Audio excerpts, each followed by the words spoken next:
Hello everyone. पीछे के lecture में हमने चैप्टर नंबर 1 देख लिया, जहाँ पे जो बेसिक कंसेप्ट साइकोलॉजी का वो हमने कर डाले। ठीक है, आज हम चलने वाले हैं चैप्टर नंबर 2 पे।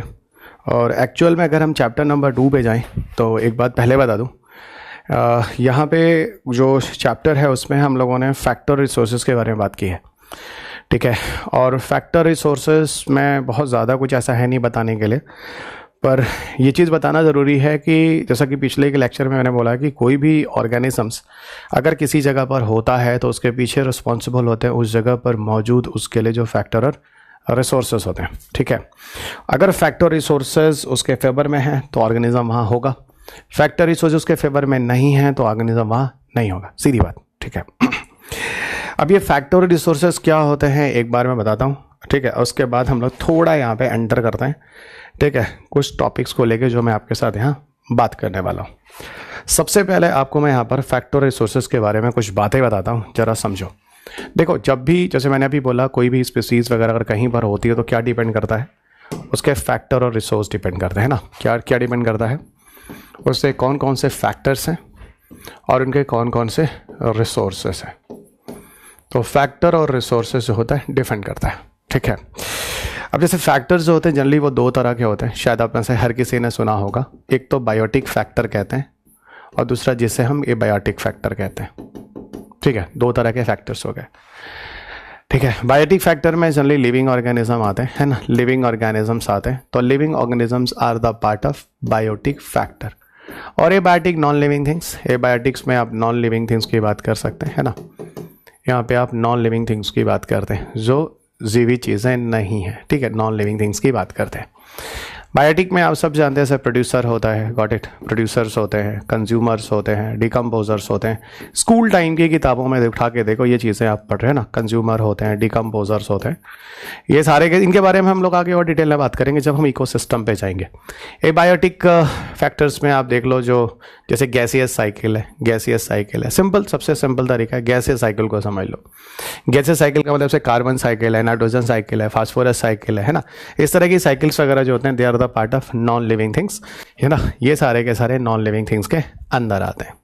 अच्छा, अब अगर हम रिसोर्सेज की बात करें, रिसोर्सेज का मतलब हो गया भाई वहाँ का पीएच क्या है, वहाँ का शेल्टर क्या है, वहाँ का, है ना, इस तरह के फूड क्या है ना, वहाँ का एल्टीट्यूड क्या है, इस तरह की जो चीज़ें होती हैं ना, एल्टीट्यूड, इस तरह की जो चीज़ें होती हैं, these all are the part of resources. ठीक है, these all are the part of resources. यानी कहने का मतलब है कि अगर कहीं पर कोई ऑर्गेनिजम्स है, जैसे अगर मैं आपसे बोलूं कि आप मेरी क्लासेस क्यों सुन रहे हैं, तो आप मेरे सामने बैठकर अपना क्लास, जो आप मेरी क्लास सुन रहे हैं वो इसलिए सुन रहे हैं कि आपको लगता है फैक्टर और रिसोर्स आपके हिसाब से अनुकूल है। जिस दिन लगेगा कि it is not in the favour of you, why you will waste your time and money. ठीक है, दोनों चीज़ें यहाँ पर हैं आपकी। तो वही चीज़ मैं कह रहा हूँ कि इन सारे के सारे जो फैक्टर रिसोर्सेज में हम बात कर रहे हैं, इसमें एक और भी फैक्टर की बात कर सकते हैं जो होता है बायोटिक फैक्टर्स। बायोटिक फैक्टर्स में हम क्या करते हैं, कुछ जो ऑर्गेनिजम्स होते हैं ना उनके इंटरेक्शन भी देखे जाते हैं। यानी अगर मैं ये बोलूँ कि कहीं भी अगर कोई पॉपुलेशन बन रहा है, ठीक है, किसी जगह पे कोई पॉपुलेशन है या फिर कम्युनिटी है या फिर इकोसिस्टम है, गॉट इट, इस तरह के टर्म्स, कम्युनिटी है या इकोसिस्टम है, ये चीज़ें वहाँ पर क्यों हैं, क्योंकि वहाँ जो ऑर्गेनिजम्स पाए जाते हैं उन ऑर्गेनिजम्स के बीच में कुछ ना कुछ इंटरेक्शंस होते हैं। ठीक है, जैसे पॉपुलेशन में क्या है, सेम स्पीसीज़ के मेंबर हैं, उनके एक दूसरे के साथ जो इंटरेक्शन और किसी पर्टिकुलर जगह पर रह रहा है पॉपुलेशन है, और डिफरेंट तरह के स्पीसीज़ के मेंबर है एक दूसरे के साथ इंटरेक्शन कर रहे हैं, किसी ग्रुप का किसी दूसरी के साथ, और किसी पर्टिकुलर एरिया में रह रहे, वो कम्युनिटी है। तो अल्टीमेटली किसी ऑर्गेनिज्म को किसी जगह पर रहने के लिए यह भी जरूरी होता है कि वो किसी दूसरे ऑर्गेनिज्म के साथ इंटरेक्शन करता है। और इसी ऑर्गेनिज्म टू ऑर्गेनिज्म इंटरेक्शन की हम लोग बात करने जा रहे हैं, जो कि बहुत इंपॉर्टेंट टॉपिक है और आपके पेपर में क्वेश्चन भरे हुए हैं। पेपर में क्वेश्चन भरे हुए ये कैसे पता चलेगा, जब आपका यूनिट 1 समाप्त हो जाएगा ना, यानी ये सारे के सारे 6 चैप्टर, उसके बाद आपको खुद समझ में आ जाएगा इससे इतने सारे क्वेश्चन जो भरे हैं वो कैसे भरे हैं, किस तरह के क्वेश्चन आए हैं। इसी चैप्टर पे मैं आपको लिए चल रहा हूं, अब आपको समझ में आ गया होगा, जब हम डिफरेंट तरह के इंटरेक्शन की बात। ठीक है, अच्छा, इंटरेक्शन भी कई तरह के होते हैं। ठीक है, अब इंटरेक्शन कई तरह के कौन कौन से होते हैं वो आपको धीरे धीरे बताता हूं। ठीक है, तो आइए स्टार्ट करते हैं लेक्चर नंबर 2, और जहां पर हम लोग इंटरेक्शन से जुड़े हुए बहुत सारी बातें करने वाले हैं। अच्छे खासे क्वेश्चन इस टॉपिक से आपके पेपर में पूछे गए। इधर देखो, my name is doctor Ravi Agarwal और आप मुझे इस प्लेटफॉर्म पर सुन रहे हैं। ठीक है, आइए, ये वो टेलीग्राम चैनल है जहाँ से मैंने आप सबको सजेशन दिया है कि आप यहाँ पे मेरे साथ जुड़े रहें। जब तक आप यूपीएससी की तैयारी करते हैं या आपके कोई फ्रेंड्स वगैरह हैं जो मेरे साथ जुड़े रहते हैं, है ना, चाहते हैं, वो इन जगहों पे जुड़ सकते हैं। फेसबुक पेज, इंस्टाग्राम, यूट्यूब, हर जगह मैं आपको मिल जाऊंगा। यूट्यूब पे जहाँ वीडियोस वगैरह अपलोड होते हैं वो भी आपके सामने है। सो आइए आगे बढ़ते हैं। चैप्टर नंबर 2, और इस चैप्टर नंबर 2 में जहां हम फैक्टर रिसोर्सेज की बात करने वाले हैं, उनमें एक्चुअल में हम बात अगर किसी चीज़ की करने वाले हैं वो है इंटरैक्शन एमंग ऑर्गेनिजम्स। ठीक है, क्या है इंटरैक्शन एमंग ऑर्गेनिजम्स में? देखो, मैं पहले बता दूं, दो तरह के इंटरैक्शंस होते हैं, मैंने आपको पहले ही बोला है। एक इंटरैक्शन जिसको हम कहते हैं पॉजिटिव इंटरैक्शन, और दूसरा इंटरैक्शन जिसको हम कहते हैं निगेटिव इंटरैक्शंस। ठीक है, सबसे पहले मैंने आपको पहले ही बोल दिया है किसी पर्टिकुलर रीजन पर किसी ऑर्गेनिजम्स को रहने के लिए क्या ज़रूरी होता है। तो किसी पर्टिकुलर जगह पर किसी ऑर्गेनिजम्स को रहने के लिए वहाँ के फैक्टर्स और वहाँ के रिसोर्सेस होते हैं जो उनके लिए ज़रूरी होते हैं। तो पहली चीज़ तो ये आपके सामने दिख रही है जो आप देख रहे हैं। ठीक है, आगे बढ़ो दोस्त। ठीक है, अब यहाँ देखो, जो मैं कह रहा था, इफेक्ट ऑफ इंटरैक्शन जो होता है वो एक्चुअल में दो तरह के इंटरैक्शन होते हैं। ठीक है, एक जिसको हम कहते हैं पॉजिटिव इंटरैक्शन, एक जिसको हम कहते हैं निगेटिव इंटरैक्शंस। ठीक है, एक होता है पॉजिटिव इंटरैक्शन, दूसरा होता है निगेटिव इंटरैक्शन। यानी कहने का मतलब है जैसे यहाँ पर एक ही, या तो एक वे में इंटरैक्शन हो सकता है पॉजिटिव, या फिर म्यूचुअली बेनिफिटेड हो सकता है। ठीक है, यहां पर निगेटिव इंटरैक्शन में क्या होता है, या तो एक तरफ निगेटिव हो सकता है या दोनों एक दूसरे को नुकसान पहुंचा रहे होते हैं। कहने का मतलब है, जो मैं आपको एग्जांपल बताने वाला हूं, जैसे commensalism, proto cooperation and mutualism, these all are the example of positive interactions. यानी या तो एक स्पीसीज हो दूसरे के साथ पॉजिटिव में हो, या फिर दोनों एक दूसरे के पॉजिटिव में हो, यानी यहां पर किसी के साथ कोई भी नेगेटिव इंपैक्ट नहीं है, ये पॉजिटिव इंटरैक्शन है। नेगेटिव इंटरैक्शन क्या है, एक स्पीसीज का दूसरे के साथ या नेगेटिव है, या फिर दोनों एक दूसरे के साथ नेगेटिव इंटरैक्शन कर रहे हैं, एक दूसरे को प्रॉब्लम क्रिएट कर रहा है, दूसरा पहले को कर रहा है, या सिर्फ एक ही कर रहा है, लेकिन यहां पर कोई ना कोई नेगेटिव है, तो ये नेगेटिव इंटरैक्शन है। नेगेटिव इंटरैक्शन में आपको क्या क्या मिल जाएगा, यहां पर आपको मिल जाएंगे क्या, जैसे कंपटीशन है, प्रेडेशन है, पैरासिटिज्म है, एंटीबायोसिस है। एंटीबायोसिस को हम लोग एलिलोपैथी के नाम से भी जानते हैं ना, एलिलो, है ना। ये क्वेश्चन भी आपके पेपर में पूछा गया, घबराओ नहीं दोस्त, ये सारे क्वेश्चन आपके बन जाएंगे एलोपैथी या एंटीबायोसिस। कुछ साल पहले आपके पेपर में यूकैलिप्टस पर क्वेश्चन पूछा गया था। यूकैलिप्टस जो है वो एक्चुअल में एलिलोपैथी का ही एक जीता जाता एग्जाम्पल है, जिस पे हम लोग आगे अभी बात करने वाले हैं। ठीक है, फाइन। तो ये आपके पॉजिटिव इंटरैक्शन और निगेटिव इंटरैक्शन, दो तरह के इंटरैक्शन है जो आपको स्क्रीन पे दिख रहा है और अच्छे तरीके से आप समझ रहे हैं। ठीक है, फिर मैं एक बात बोल देता हूँ, बुक सामने रख लीजिए और तैयारी शुरू कीजिए, आपका काम हो जाएगा। Okay everyone.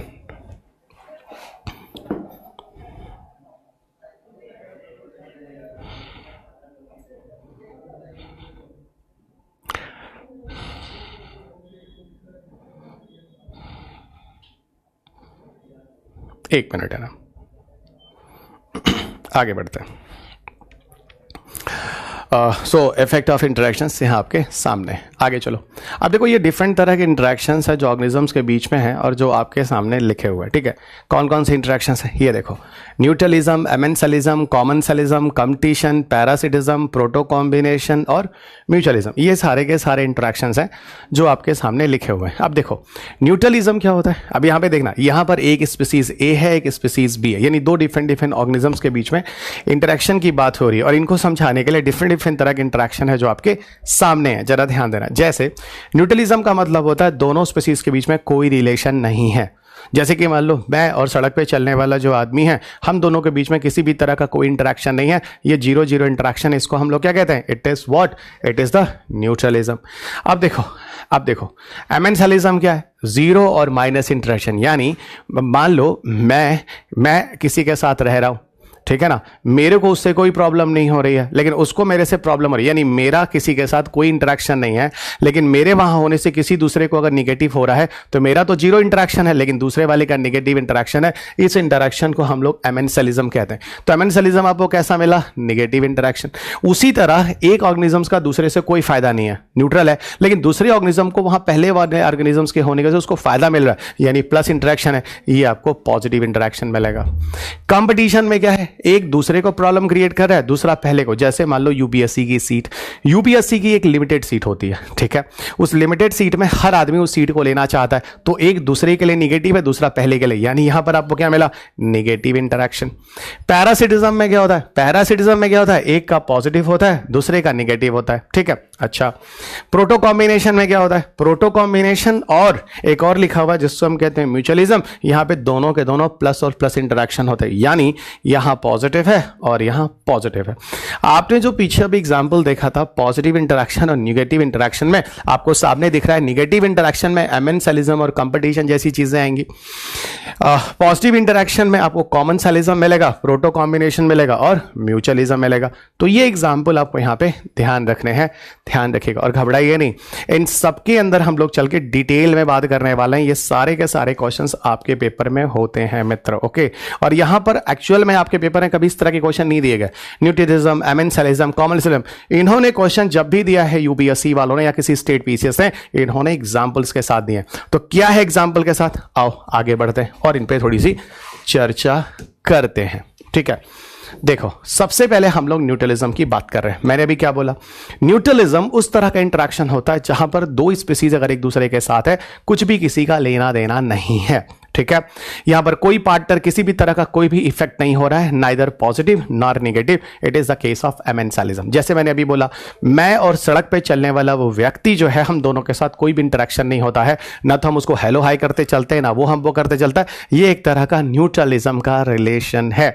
यहां पर बहुत सारे स्पीसीज हैं जो आपको अगल बगल मिल जाएंगे, जैसा एक दूसरे के साथ कोई भी रिलेशन नहीं है। तो अनरिलेटेड पॉपुलेशन की अगर हम बात करें, जहां पर स्पीसीज खूब सारे रहते हैं, वो न्यूट्रलिज्म का केस बनता है। आपको समझ में आ गया होगा, आप और आपके बगल चलने वाला सड़क पर दूसरा व्यक्ति एक दूसरे के साथ न्यूट्रलिज्म का एग्जांपल है। इसी तरह किसी इकोसिस्टम में, किसी पॉपुलेशन में इस तरह की चीजें आपको दिख जाएंगी। अगली बात करते हैं कॉमनसेलिज्म के बारे में। कॉमनसेलिज्म में क्या होता है? यहां पर एक जीरो होता है और दूसरा प्लस इंटरेक्शन होता है, अभी आपने देखा था। और यहां पर एक पार्टनर को तो बेनिफिट होता है, लेकिन अदर को किसी भी तरह का कोई इफेक्ट नहीं होता है। तो एक पार्टनर को बेनिफिट हो रहा है ना, one partner is getting benefit, but हां अदर वाले को इससे किसी भी तरह का कोई इफेक्ट नहीं हो रहा है, अनअफेक्टेड, यानी नाइदर पॉजिटिव नॉर नेगेटिव। तो ये इंटरेक्शन जो होगा ये कॉमनसेलिज्म कहलाता है। अब बात ये होती है कॉमनसेलिज्म पे केस में, अगर हम, है ना, मेनली अगर बेनिफिट की बात करें, जैसे शेल्टर, किस तरह की सपोर्ट यहां पे कॉमनसेलिज्म मिल जाते हैं? सहारा मिल जाता है, मदद मिल जाता है, और हाँ एक ऑर्गेनिज्म को कहीं दूसरी जगह चलने में मदद मिल जाता है, यानी शेल्टर, सपोर्ट और लोकोमोशन, ये आपको आसानी से समझ में आ जाएगा। जैसे मैंने बोला, क्लाइंबर जो है एग्जाम्पल मैं लेकर आया हूं, ये शेल्टर के लिए है। एपीफाइट्स एक तरह का सपोर्ट है और एपीजोन्स एक तरह का लोकोमोशंस है, यानी दीज आर सर्टेन एग्जाम्पल्स जो कॉमनसेलिज्म को प्रूव करने वाले हैं। अब देखो, क्लाइंबर एक केस में सबसे अच्छा एग्जाम्पल क्या है? फिर ध्यान रखना, यहां पे जितने एग्जाम्पल आप देख रहे हो ना, चाहे क्लाइंबर हो, चाहे एपीफाइट्स हो और चाहे एपीजोन्स हो, यहां पर एक ऑर्गेनिजम्स के साथ कुछ नहीं फर्क पड़ रहा, इट इज अनअफेक्टेड, लेकिन दूसरे वाले को जो उसके साथ है उसको उसका पॉजिटिव इफेक्ट हो रहा है। यह है क्या? यह है कॉमनसेलिज्म, ठीक है। अब जरा समझो मित्र, इधर देखो, पहले हम लिए चलते हैं आप लोगों को क्लाइंबर की तरफ, और जो पिक्चर्स लाए हैं उससे आप तुरंत समझ जाते हैं क्लाइंबर का मतलब क्या है। ये देखो, क्लाइंबर में होता क्या है? जैसे जो वीक स्टेम वगैरह होते हैं, ठीक है, बेटर है अगर आपने ये पौधे देखा होगा, पाइपर, पाइपर का मतलब होता है पान, है ना, पाइपर, बीटल बीटल ये सब। फाइकस का मतलब होता है कि फाइकस में जैसे कुछ फाइकस बेंगालेंसिस या फाइकस कैरिका, अंजीर वंजीर टाइप के पौधे होते हैं।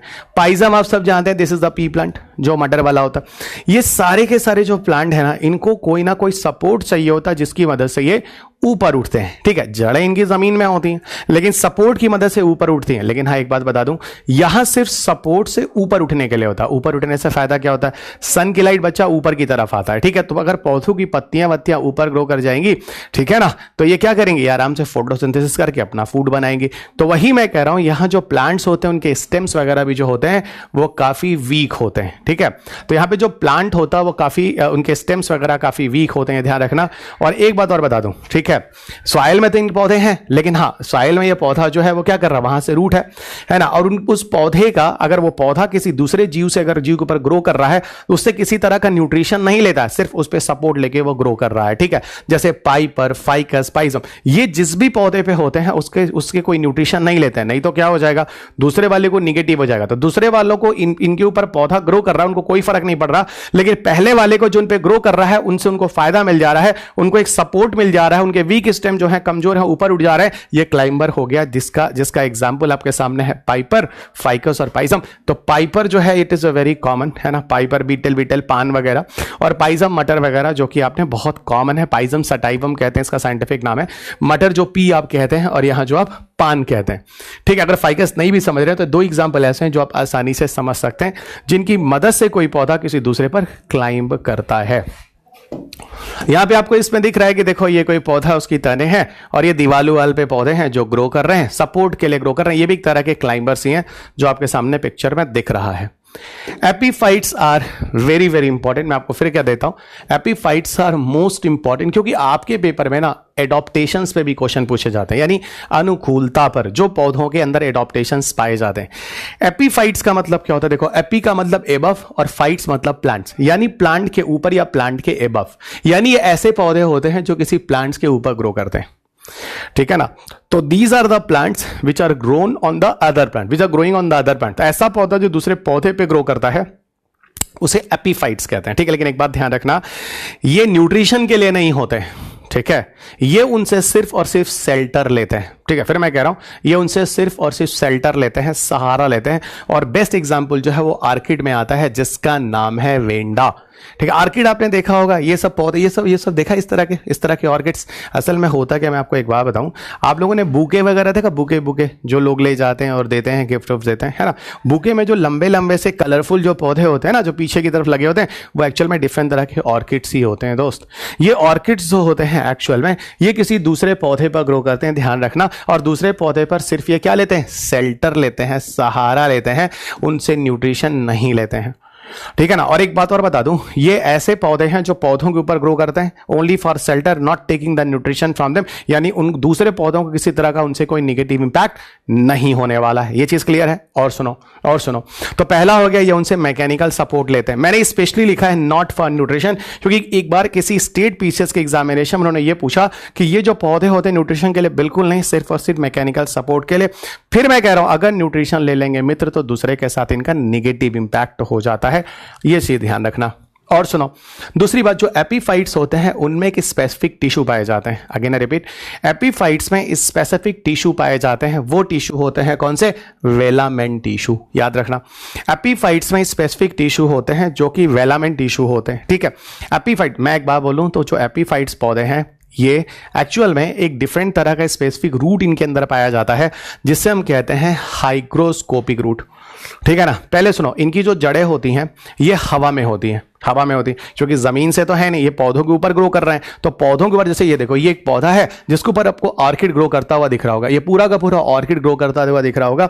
इसका कोई भी रूट पार्ट नीचे जमीन में नहीं होता, पहले बता रहा हूं। इसका मतलब इनकी जो जड़ें वड़े हैं वो सीधे हवा में क्या होती हैं, हवा में होती हैं। और हवा में होने की वजह से इनको हम क्या कहते हैं, एरियल रूट्स। ये देखो लिखा हुआ, क्या कहते हैं, एरियल रूट्स, हवा में मौजूद रूट होती है। अब इन रूट्स के अंदर बड़ी स्पेसिफिक प्रॉपर्टी होती है ना। प्रॉपर्टी ये होती है इनके अंदर, इन रूट्स के अंदर कुछ स्पेसिफिक टिश्यू पाए जाते हैं। याद रखना, टिश्यू पाए जाते हैं जिनका नाम है वेलामेंट टिश्यू। अगेन रिपीट, जिनका नाम है वेलामेंट टिश्यू। और वेलामेंट टिश्यू ऐसे टिश्यू होते हैं जिनकी वजह से ये एटमॉस्फेयर का मॉइस्चर रिटेन करते हैं। यानी अगर एटमॉस्फेयर में मॉइस्चर है, ठीक है, तो एटमॉस्फेयर का मॉइस्चर लेते हैं, इसीलिए इनको हाइग्रो का मतलब होता है मॉइस्चर। अगर यहीं पर हाइड्रो होता तो बच्चा वो हो जाता पानी, वाटर। तो ये मॉइस्चर रिटेंशन रूट है। अगेन याद रखिएगा, epiphytes are most important. Epiphyte जो प्लांट्स होते हैं these are the hygroscopic in nature. Hygroscopic का मतलब होता है जो एटमॉस्फेयर से मॉइस्चर रिटेन करते हैं। और इनमें ये गुण इसलिए पाया जाता है क्योंकि इनमें के स्पेसिफिक तरह का ऊतक या टिश्यू पाया जाता है, जिससे हम कहते हैं वेलामेंट टिश्यू। मोस्ट इंपॉर्टेंट टॉपिक है। एक बार मैंने यही क्वेश्चन, फिलहाल ये क्वेश्चन कई बार आपको मिलेगा स्टेट पीसेस में भी, still it is a very good question for UPSC examination.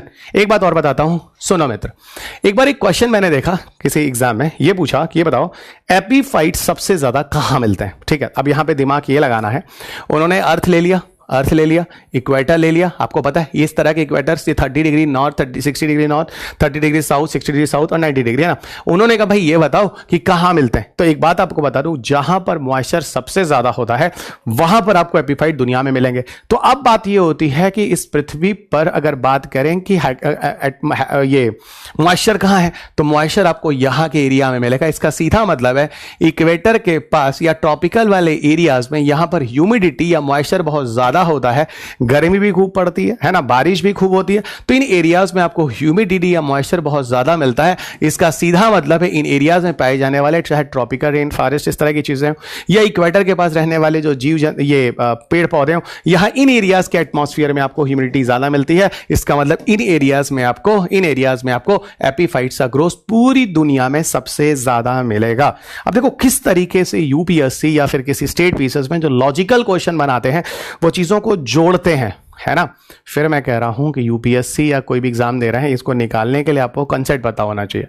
अगर दोस्त एक बार आपको कॉन्सेप्ट समझ में आ गया ना, तो फैक्ट और फिगर को निकालना यहां से करना it's not a difficult task. एक कॉन्सेप्ट के बेस पे आप हजारों फैक्ट को गेस कर सकते हैं। तो आई एम वेरी श्योर आप में से किसी को भी एपीफाइट्स में यहां पर कुछ भी लेना देना नहीं है। आई थिंक आप में से किसी को यहां पर कोई भी दिक्कत नहीं होने वाली है। आइए आगे लिए चलते हैं। अब हम बात करते हैं एपीजोन्स के बारे में। देखो एपीफाइट्स का मतलब क्या था, एपी का मतलब आपने एबव और फाइट्स का मतलब पौधा देखा था। यहां पे भी एपी का मतलब एबव और जोवंस का मतलब बच्चा यहां पे एनिमल हो जाएगा। यानी ये ऐसे जीव होते हैं, ऑर्गेनिज्म होते हैं जो किसी एनिमल्स के ऊपर रहते हैं। जैसे मैं आपको एग्जांपल बताता हूं, एक क्लैडोफोरा करके है ना, एक एल्गा है जो मोलस्कन्स होते हैं ना, आपको दिख रहा होगा मोलस्का, यहां देखो, ये देखो टर्टवाइज दिख रहा है, उसके बाहर एक शेल का आवरण होता है, SHELL, बड़ा हार्ड सा होता है। इसके ऊपर आपको क्लैडोफोरा ग्रो करते ही हरे हरे दिख रहे हैं, दीज आर द एल्गीज, है ना। ये क्या होते हैं, ये एल्गा होते हैं। तो कुछ एल्गा ऐसे होते हैं जो सेल्स पर ग्रो करते हैं किसी एनिमल्स के, जो आपको यहां दिख रहा है। अच्छा, इस एनिमल को पता ही नहीं है कि मेरे ऊपर कोई क्लैडोफोरा जैसा कोई एल्गी है, लेकिन हाँ फायदा क्या हो जाता है, इस एनिमल को तो इस क्लैडोफोरा से कोई फायदा नहीं होता, यानी जीरो। लेकिन इस प्लांट को जो क्लैडोफोरा एल्गी है, ये क्या करता है, जब ये टार्टवाइज आगे बढ़ता है तो ये क्लैडोफोरा जो होता है अपना डिस्पर्सल करके ये उसी वाटर बॉडी में और आगे बढ़ जाते हैं, यानी इनके डिस्पर्सल में मदद करता है, इनको एक जगह से दूसरी जगह ले जाने में मदद करता है। ये हो गया एपीजोन्स। तो यहां भी हो गया क्या दोस्त, जीरो और प्लस इंटरेक्शन, जिसको आप कहते हैं commensalism. It is a kind of positive interactions, जो मैंने आपको शुरू में बता दिया है। Got it. और आगे चलिए, ये मैंने आपको शुरू में बता दिया, और आगे चलिए यहाँ। अब हम आते हैं प्रोटो कोऑपरेशन। देखो प्रोटो कोऑपरेशन भी it is a kind of plus interactions, ठीक है। प्रोटो कोऑपरेशन तो फिलहाल दोनों ही म्यूचुअली बेनिफिशियल हैं एक दूसरे के लिए। यहां पे मैं आपको बताऊं the best example of proto cooperations या फिर म्यूचुअलिज्म, जिसको आप सिनर्जिज्म कहते हैं, ठीक है, सिनर्जिस्टिक इफेक्ट, वो भी अभी बताऊंगा। सिनर्जिस्टिक इफेक्ट हो वो भी प्लस प्लस इंटरैक्शन होता है, प्रोटो कोऑपरेशन हो वो भी प्लस प्लस इंटरैक्शन होता है, ठीक है। इधर आओ, प्रोटो कोऑपरेशन का बेस्ट एग्जांपल क्या है ना। यहां पर जो बेनिफिट हो रहा है दो पार्टनर्स के बीच हो रहा है, कैसा हो रहा है मैं आपको बताता हूं। जैसे, लेकिन यहां पर जो बेनिफिट है ना वो ऑब्लिगेटरी नहीं है। अब सुनो, इस पूरे के पूरे टॉपिक में जो मैं आपको यहां पढ़ा रहा हूं, दो टर्म आने वाले हैं, पहले क्लियर कर देता हूं। एक टर्म जिसको हम कहते हैं ऑब्लिगेटरी, टर्मिनोलॉजी क्लियर करो, और दूसरा है फैकल्टेटिव, है ना, फैकल्टेटिव। देखो फैकल्टेटिव, ऑब्लिगेटरी का मतलब होता है कंप्लीटली, गॉट इट। ऑब्लिगेटरी का मतलब होता है कंप्लीटली, और फैकल्टेटिव का मतलब होता है पार्शियली, है ना, पार्शियली यानी पूरी तरह से नहीं है।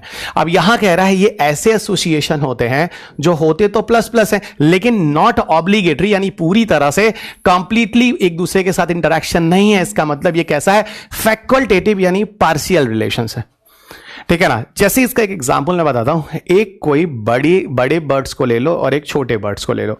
बड़े बर्ड्स और छोटे बर्ड्स के साथ एक दूसरे के एसोसिएशन होते हैं। बड़ा बर्ड छोटे बर्ड्स को बचाने की कोशिश करता है, क्योंकि उसके लिए छोटा वाला बर्ड्स, उसका ग्रोथ जरूरी होता है। जैसे किसी माँ के लिए किसी शिशु का बचना और उसकी वृद्धि करना बहुत जरूरी होता है, तो माँ के लिए वो बच्चा पॉजिटिव होता है और बच्चे के लिए वो माँ पॉजिटिव होती है। कैसे, क्योंकि अगर वही जो बर्ड्स हैं, है ना, जो स्मॉल साइज के बर्ड्स हैं जिनको लार्ज बर्ड्स प्रोटेक्ट करते हैं, किसके लिए, अगेंस्ट द कोई रेप्टाइल्स। जनरली होता क्या है, मान लो कोई ट्री है, गॉट इट, मान लो कोई ट्री है। जनरली इस ट्री में नीचे की तरफ आपको जो होगा बच्चा, यहां पर आपको लार्ज साइज के बर्ड्स दिखते हैं ना, क्या दिखते हैं, लार्ज साइज ऑफ बर्ड्स दिखते हैं। ठीक है ना, देखना इसका इंट्रैक्शन। और ऊपर जो होते हैं वो स्मॉल साइज के बर्ड्स होते हैं। What is there? Small size of birds, small size of birds. अब आप बोलोगे sir small size of bird generally किसी ट्री में ऊपर क्यों होता है? तो सिंपल आंसर है मित्र, स्मॉल साइज ऑफ बर्ड्स को मान लो नीचे से कोई रेप्टाइल्स वगैरह या सांप वगैरह स्नेक वगैरह ऊपर चढ़ रहा है, तो ये अपने बीक से मार मार के उसको गिरा के नीचे कर देते हैं। ऊपर के बर्ड्स होते हैं जो सेफ होते हैं, तो इनके लिए इनकी सेफ्टी जरूरी है, इनके लिए इनकी सेफ्टी जरूरी है ना, क्योंकि इनके बिना ये नहीं होंगे। तो इसीलिए ये क्या करते हैं, नीचे होते हैं और एक साथ मिलकर कलेक्टिवली उस किसी भी स्नेक्स या रेप्टाइल्स और ऊपर चढ़ रहा हो तो मार देते हैं। तो ये देखो यहां पर लिखा भी है कि लार्ज बर्ड्स जो नेक्स्ट में होते हैं वो लोअर ब्रांचेस में होते हैं, जबकि स्मॉल वन जो होते हैं वो कहां पर, ऊपर के ब्रांचेस में होते हैं। और लार्ज बर्ड्स जो होते हैं हमेशा प्रोटेक्ट करते हैं किसका, स्मॉलर वन का। इस तरह के एसोसिएशन को हम प्रोटो कोऑपरेशन कहते हैं।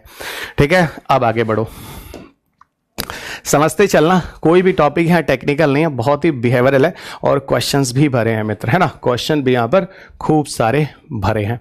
अब चलते हैं एमेंसालिज्म की तरफ। एमेंसालिज्म का सीधा मतलब है जीरो और माइनस, यानी एक के साथ तो पॉजिटिव हो रहा है लेकिन दूसरे के साथ क्या हो रहा है, नेगेटिव हो रहा है। यानी one component in the population is harmed and the other remains unaffected. यहां पे एक कंपोनेंट को उसका नेगेटिव इंपैक्ट हो रहा है पर सेकंड वाले को कोई इफेक्ट नहीं है, उसको कहते हैं अनअफेक्टेड।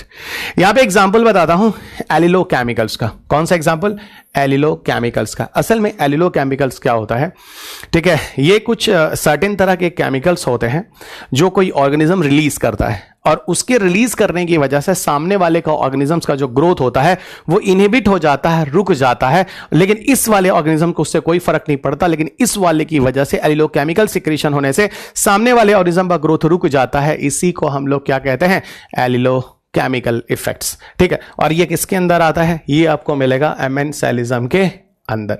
अब यहां देखो, अब हम यहां पे कुछ एग्जाम्पल्स में आते हैं। ठीक है, पहला हम बात करेंगे कुछ अलग केसेस जैसे पैरासिटिज्म है, प्रीडेशन है, इस पर भी बात करेंगे। ये सारी चीजें मैंने आपको शुरुआत में बता दी थी, सारे के सारे इंटरेक्शन और सबके अंदर अलग अलग एग्जाम्पल ये आपको याद करने पड़ेंगे। ठीक है, इधर देखो पैरासिटिज्म्स में क्या होता है, ये होस्ट पैरासाइट इंटरेक्शन होता है।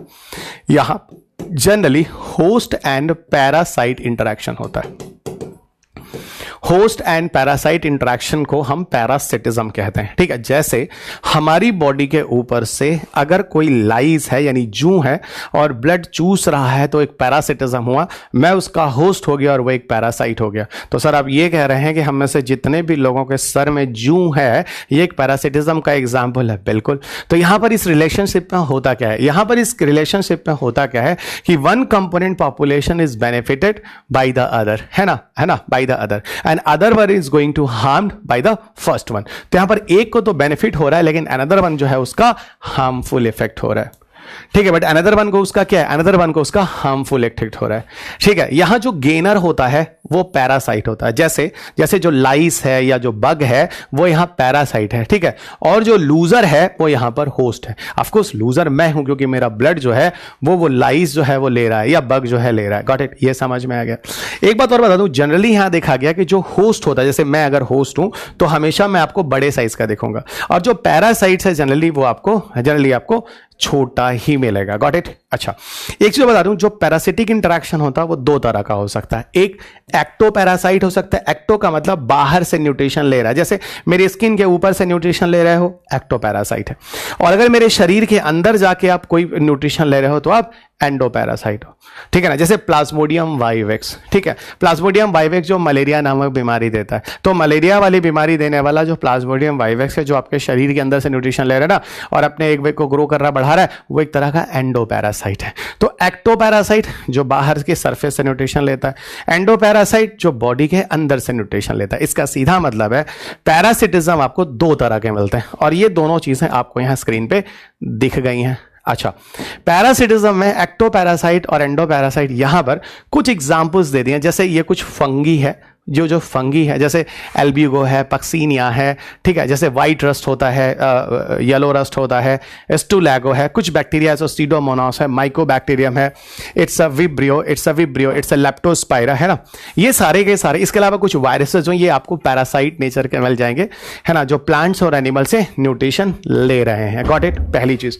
दूसरी चीज मैं बता दूं, बहुत सारे प्रोटोजोअन्स हैं, देयर आर सेवरल प्रोटोजोअन्स, है ना, जो आपको शरीर के अंदर मिलेंगे। They are taking the nutrition from the inside of the body, जिसको हम कहते हैं एंडोपैरासाइट, जो आपको यहां लिख सकते। इसके अलावा आप देखो टेप वर्म्स है, राउंड वर्म्स है, प्लाज्मोडियम, एंटेमीबा, हिस्टोलिटिका, जो ब्लड डिसेंट्री देता है। ये सारे के सारे जो एनिमल्स के अंदर से लेते हैं, अगर शरीर के अंदर से जाके ले रहे हैं, इनको क्या कहते हैं, जनरली एंडोपैरासाइट्स, ठीक है, इनको हम क्या कहते हैं, एंडोपैरासाइट्स।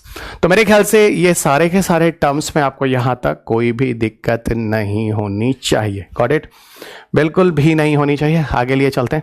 अभी भी हम लोग बात करेंगे प्रीडेशन के बारे में। गॉट इट, यही पर हम लोग बात करने वाले हैं प्रीडेशन के बारे में। प्रीडेशन में आपको बताऊं, प्रीडेटर प्रे रिलेशनशिप होता है, ठीक है। अगेन आई रिपीट, यहां पे भी अच्छा देखो, पैरासाइट्स में क्या होता है, पैरासाइट्स में भी, पैरासिटिज्म में भी प्लस और माइनस होता है, प्रीडेशन में भी दो प्लस और माइनस होता है। लेकिन यहां डिफरेंस ये है, जैसे आप और आपके सर पर मौजूद जो जू है ना, जो लाइस है, it is the case of what, it is the case of parasitism. लेकिन आप और आपके सामने जो शेर है ना, वो यहां पर एक प्रीडेटर और एक प्रे है। दोनों में देखो, एक का फायदा, दूसरे का नुकसान हो रहा है। जो लाइस है वो आपका ब्लड सक कर रहा है, तो उसको फायदा हो गया, लाइस को, आपको निगेटिव हो गया। लेकिन अगर आप शेर के सामने हैं तो शेर पॉजिटिव हो गया, आप निगेटिव हो गए। दोनों केस प्लस और माइनस के हैं, लेकिन एक पैरासिटिज्म का केस और दूसरा प्रीडेशन का। तो प्रीडेशन में एक दूसरे को मार के खा जाता है, कुछ इस तरीके का। इस तरह के इंटरेक्शन को हम प्रीडेटर और प्रे के नाम से जानते हैं, ठीक है। अब देखो, वही मैं कह रहा हूं, यहां पर प्रे और प्रीडेटर जैसे शब्दों का यूज होता है कहां, whenever you are going to define a concept of predation, ठीक है, प्रीडेशन। यानी यहां पर आपको क्या दिख रहा है, एक गेनर है जो लार्जर है और दूसरा लूजर है ना, फाइन। प्रीडेटर जनरली यहां पर kills the prey and feeds upon them, ठीक है, जैसे शेर और आप वाला केस जो था वो प्रीडेशन का था। एक चीज और आपको बता दूं जो बहुत ही इंटरेस्टिंग क्वेश्चन है, और इस पे भी यूपीएससी ने क्वेश्चन पूछा है about insectivorous plant. Again repeat, about insectivorous plant, जिस पे हम लोगों को बात करनी है, ठीक है। अब देखो, इंसेक्टिवोरस प्लांट को समझाने के लिए पहले मैं आपको कुछ चीजें बताता हूं, जरा समझना। ऐसे प्लांट जो इंसेक्ट्स खाते हैं वो इंसेक्टिवोरस प्लांट कहलाते हैं, ठीक है। क्या बोलते हैं, इंसेक्टिवोरस प्लांट। यानी इस टर्म को याद रखना, आपके पेपर में यूपीएससी प्रीलिम्स में इंसेक्टिवोरस प्लांट पे क्वेश्चन पूछे गए हैं, ठीक है। फिर से बता रहा हूं, जो हम इंसेक्टिवोरस प्लांट की बात कर रहे हैं वो एग्जाम्पल किसका है, प्रीडेशन का एग्जाम्पल है। यानी एक प्लस इफेक्ट होता है और दूसरा माइनस होता है, यानी एक दूसरे को मार के खा जाता है। इस तरह के इंटरेक्शन को हम प्रीडेशन कहते हैं, जिसमें एक प्रीडेटर है और दूसरा प्रे है, ठीक है ना। प्रीडेटर है और दूसरा प्रे है, जो मैंने अभी पीछे की क्लास में, अभी मतलब पीछे जो अभी तुरंत बताया है। यहां पर आपके सामने बहुत सारे एग्जांपल्स हैं और I am expecting for your examinations, इनमें से कोई भी क्वेश्चन हो सकता है, इनमें से कौन से इंसेक्टिवोरस प्लांट है या नहीं है। एक मैंने इंटायर लिस्ट ही दे दिया, जितने भी इंसेक्टिवोरस प्लांट हो सकते थे। एक बार इन सारे के सारे प्लांट्स के नाम आप अच्छे तरीके से रख लीजिएगा। देखो, ड्रोसेरा, यूट्रिकुलेरिया, ब्लैडर वर्म भी कहते हैं, Dionaea, Aldrovanda, Pinguicula, Nepenthes, Sarracenia, Cephalotus, Darlingtonia, Heliamphora, pitcher plant, Venus flytrap etcetera.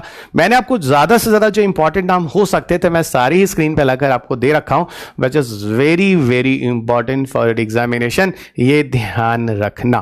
पहले मैं आपको एक बात बताता हूं, इंसेक्टिवोरस प्लांट्स पे वैसे भी यूपीएससी ने क्वेश्चन 2 बार बनाया है, और स्टेट पीसेस का तो ये एक पेट क्वेश्चन है जो कई बार मैंने देखा है। इंसेक्टिवोरस की प्लांट्स के कंसेप्ट को समझने के लिए मैं आपको लिए चलता हूं, जरा कुछ कंसेप्ट समझो।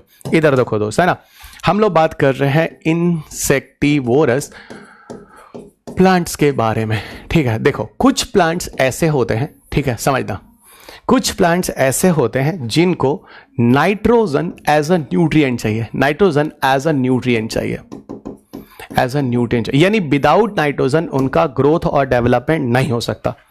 समझिएगा, विदाउट नाइट्रोजन उनका ग्रोथ एंड डेवलपमेंट नहीं हो सकता, पहली चीज।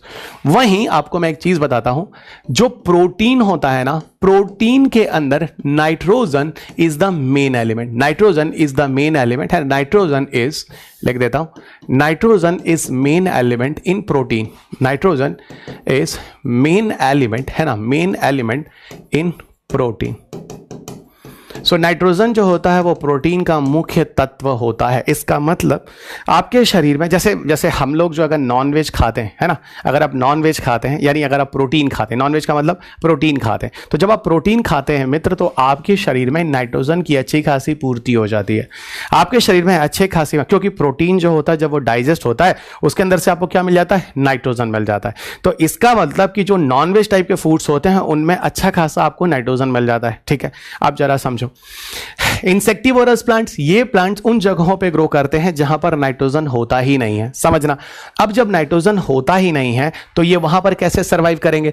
उन एरियाज में जो कीड़े होते हैं ना, जो इंसेक्ट्स होते हैं, ये उनको खाते हैं, उनको खाते हैं। अब आप पूछोगे सर इंसेक्ट्स को खाने से नाइट्रोजन कैसे मिल जाता है? अरे प्रभु, इंसेक्ट्स के अंदर भी मसल्स होते हैं और इंसेक्ट्स के अंदर जो मसल्स होते हैं वो किसके बने होते हैं? प्रोटीन के बने होते हैं। और प्रोटीन का मेन एलिमेंट क्या होता है? नाइट्रोजन होता है। तो ये देखो, जब वो इंसेक्ट्स को खाएंगे तो नाइट्रोजन की सप्लाई हो जाती है। ये क्वेश्चन भी यूपीएससी ने अपने प्रीलिम्स के एग्जाम में पूछा, इसे ध्यान रखिएगा। ठीक है, this is the UPSC prelims question, everybody remember. Okay, everybody remember. तो ये हो गया प्रोटीन, प्रोटीन का मेन एलिमेंट। तो मेरे ख्याल से आपको ये बैकग्राउंड या कंसेप्ट समझ आ गया कि भाई इंसेक्टिवोरस प्लांट का क्या कंसेप्ट है। Everybody understood. अब इधर आते हैं, हम इस पर बात कर रहे थे। ठीक है, हम यहां पे थे और इस टॉपिक पे बात कर रहे थे। क्या बात कर रहे थे कि देखो, these plants feed upon insects, देखो these plant feed upon insects and animalcules to meet their nitrogen deficiencies. Beside the herbivores feed not only upon the herbs but also on the shrub and trees. तो ये herbivores जो होते हैं, ठीक है ना, not only upon था, फिलहाल उसको छोड़ो। सो आपको जो मैंने कंसेप्ट पीछे बताया उतने से आपका बढ़िया कंसेप्ट तैयार हो गया, उसमें और ज्यादा जाने की जरूरत नहीं है, आपका काम इससे हो जाएगा। यहां पर कुछ एग्जांपल्स हैं जो मैं आपको दिखाने की कोशिश कर रहा हूं स्क्रीन पर। कहीं आपको नेपेंथीज दिख रहा है, कहीं आपको ड्रोसेरा दिख रहा है, that you people can see are very well.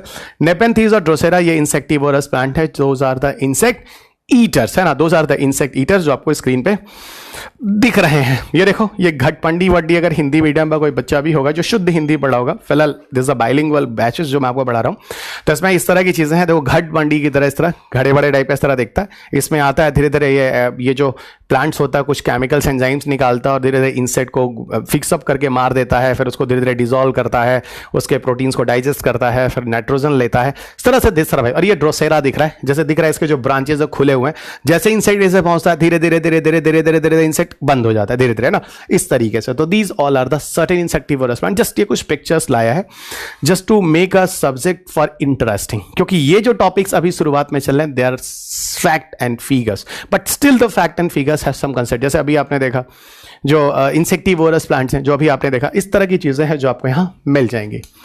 अब आगे आपको लिए चलते हैं दोस्त कंपटीशन की तरह। देखो, कंपटीशंस का तो बेस्ट एग्जांपल मैंने आपको बता ही दिया कि आप सब जो यूपीएससी या कोई स्टेट पीसीएस या कोई एग्जाम दे रहे हैं, so you all people are the example of competitions, है ना। आप सब यहाँ किसके एग्जाम्पल्स हैं? कंपटीशन के एग्जाम्पल्स हैं। कंपटीशन का मतलब होता है एक का माइनस और दूसरे का माइनस।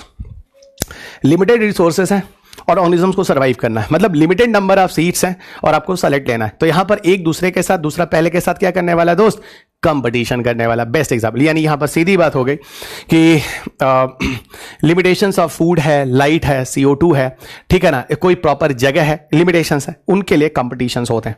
ठीक है, अब कंपटीशन जो हो सकते हैं वो एक ही स्पीसीज के मेंबर के बीच में हो सकते हैं, एक ही स्पीसीज के मेंबर में हो सकते हैं, विद इन को हम कहते हैं intra, with in the species. ठीक है, एक ही तरह के स्पीसीज के मेंबर में हो सकता है, और हो सकता है बिटवीन टू डिफरेंट स्पीसीज के बीच हो सकता है। बिटवीन टू डिफरेंट होता है उसको इंटर कहते हैं, और सेम ही स्पीसीज के मेंबर में होता उसको इंट्रा कहते हैं। ठीक है, तो अगर सेम स्पीसीज के मेंबर में अगर कंपटीशन होता है एक दूसरे के साथ तो वो इंट्रा स्पेसिफिक है, और डिफरेंट स्पीसीज के बीच में अगर हो रहा है, डिफरेंट स्पीसीज के बीच में हो रहा है तो बच्चा वो इंटर स्पीसीज है ना, इंटर स्पेसिफिक है। ठीक है, वो चीज लिखी भी गई है कि इंटर स्पेसिफिक कंपटीशन है तो सेम स्पीसीज होगा, और अगर इंट्रा स्पेसिफिक है तो डिफरेंट स्पीसीज होगा। सुनते चलो धीरे धीरे। ठीक है, कंपटीशंस में एक चीज और है ना, इन कंपीटिंग में शो एलिलोपैथी। कभी कभी ऐसा होता है कि एक दूसरे के साथ एग्जिस्ट वगैरह भी करते हैं। ठीक है, जैसे यहां पे देखो कुछ चीजें मैंने बताई हैं, कुछ एलिलोपैथी टाइप के शब्द मैंने लिए हैं, इनको थोड़ा ध्यान रखना। ठीक है, एलोपैथी वगैरह मैं आपको समझाता हूं, जरा समझो। जैसे मान लो कहीं पर कोई ऑर्गेनिज्म अपने सर्वाइवल के लिए, ठीक है, कुछ चीजें करता है। जैसे एलोपैथी को कहीं कहीं पर एमेंसालिज्म के अंदर भी रखा गया। चलो इसको मैं थोड़ा डिटेल में समझाता हूं, that is very very important, और इस पे थोड़ा हम लोग बात करते हैं। और by the way allopathy is the very important topic for your examination also. तो मैं एक छोटी सी हेडिंग डाल देता हूं, जैसे मैंने कहा चलो allopathy, got it, allopathy and antibiosis, है ना, एंटीबायोसिस, ये दो टर्म है, जरा सुनो, इसमें कंफ्यूज मत करना। एलोपैथी एंड एंटीबायोसिस, असल में होता क्या, कुछ प्लांट्स ऐसे होते हैं, है ना, देयर आर सर्टेन प्लांट्स, है ना, देयर आर सर्टेन प्लांट्स या ऑर्गेनिजम्स, सर्टेन ऑर्गेनिजम्स लिख देते हैं तो ज्यादा अच्छा है। जल्दी आपको कुछ प्लांट्स के एग्जांपल्स मैं आपको बताऊंगा, ठीक है। सर्टेन ऑर्गेनिजम्स या इवन प्लांट्स ऐसे देखे गए जो क्या करते हैं, they release certain chemical substance. क्या करते हैं, they release certain chemical substance, they release certain chemical substance, ये कुछ विशेष रासायनिक पदार्थ निकालते हैं, उनसे निकलता है, ठीक है। अब चाहे उनकी पत्तियों में हो या फिर उनसे किसी बॉडी पार्ट से उनका सिक्रीशन हो रहा हो, और ये जो केमिकल सब्सटेंस होते हैं inhibit the growth of surroundings, inhibit the growth of surrounding organism, inhibit the growth of surrounding organisms, okay, inhibit the growth of surrounding organisms. तो ये जो inhibit the growth of surrounding organism है ना, उसका negative impact हुआ, जिसकी वजह से अगल बगल का जो ऑर्गेनिज्म है ना, उसका ग्रोथ रुक गया, खत्म हो गया।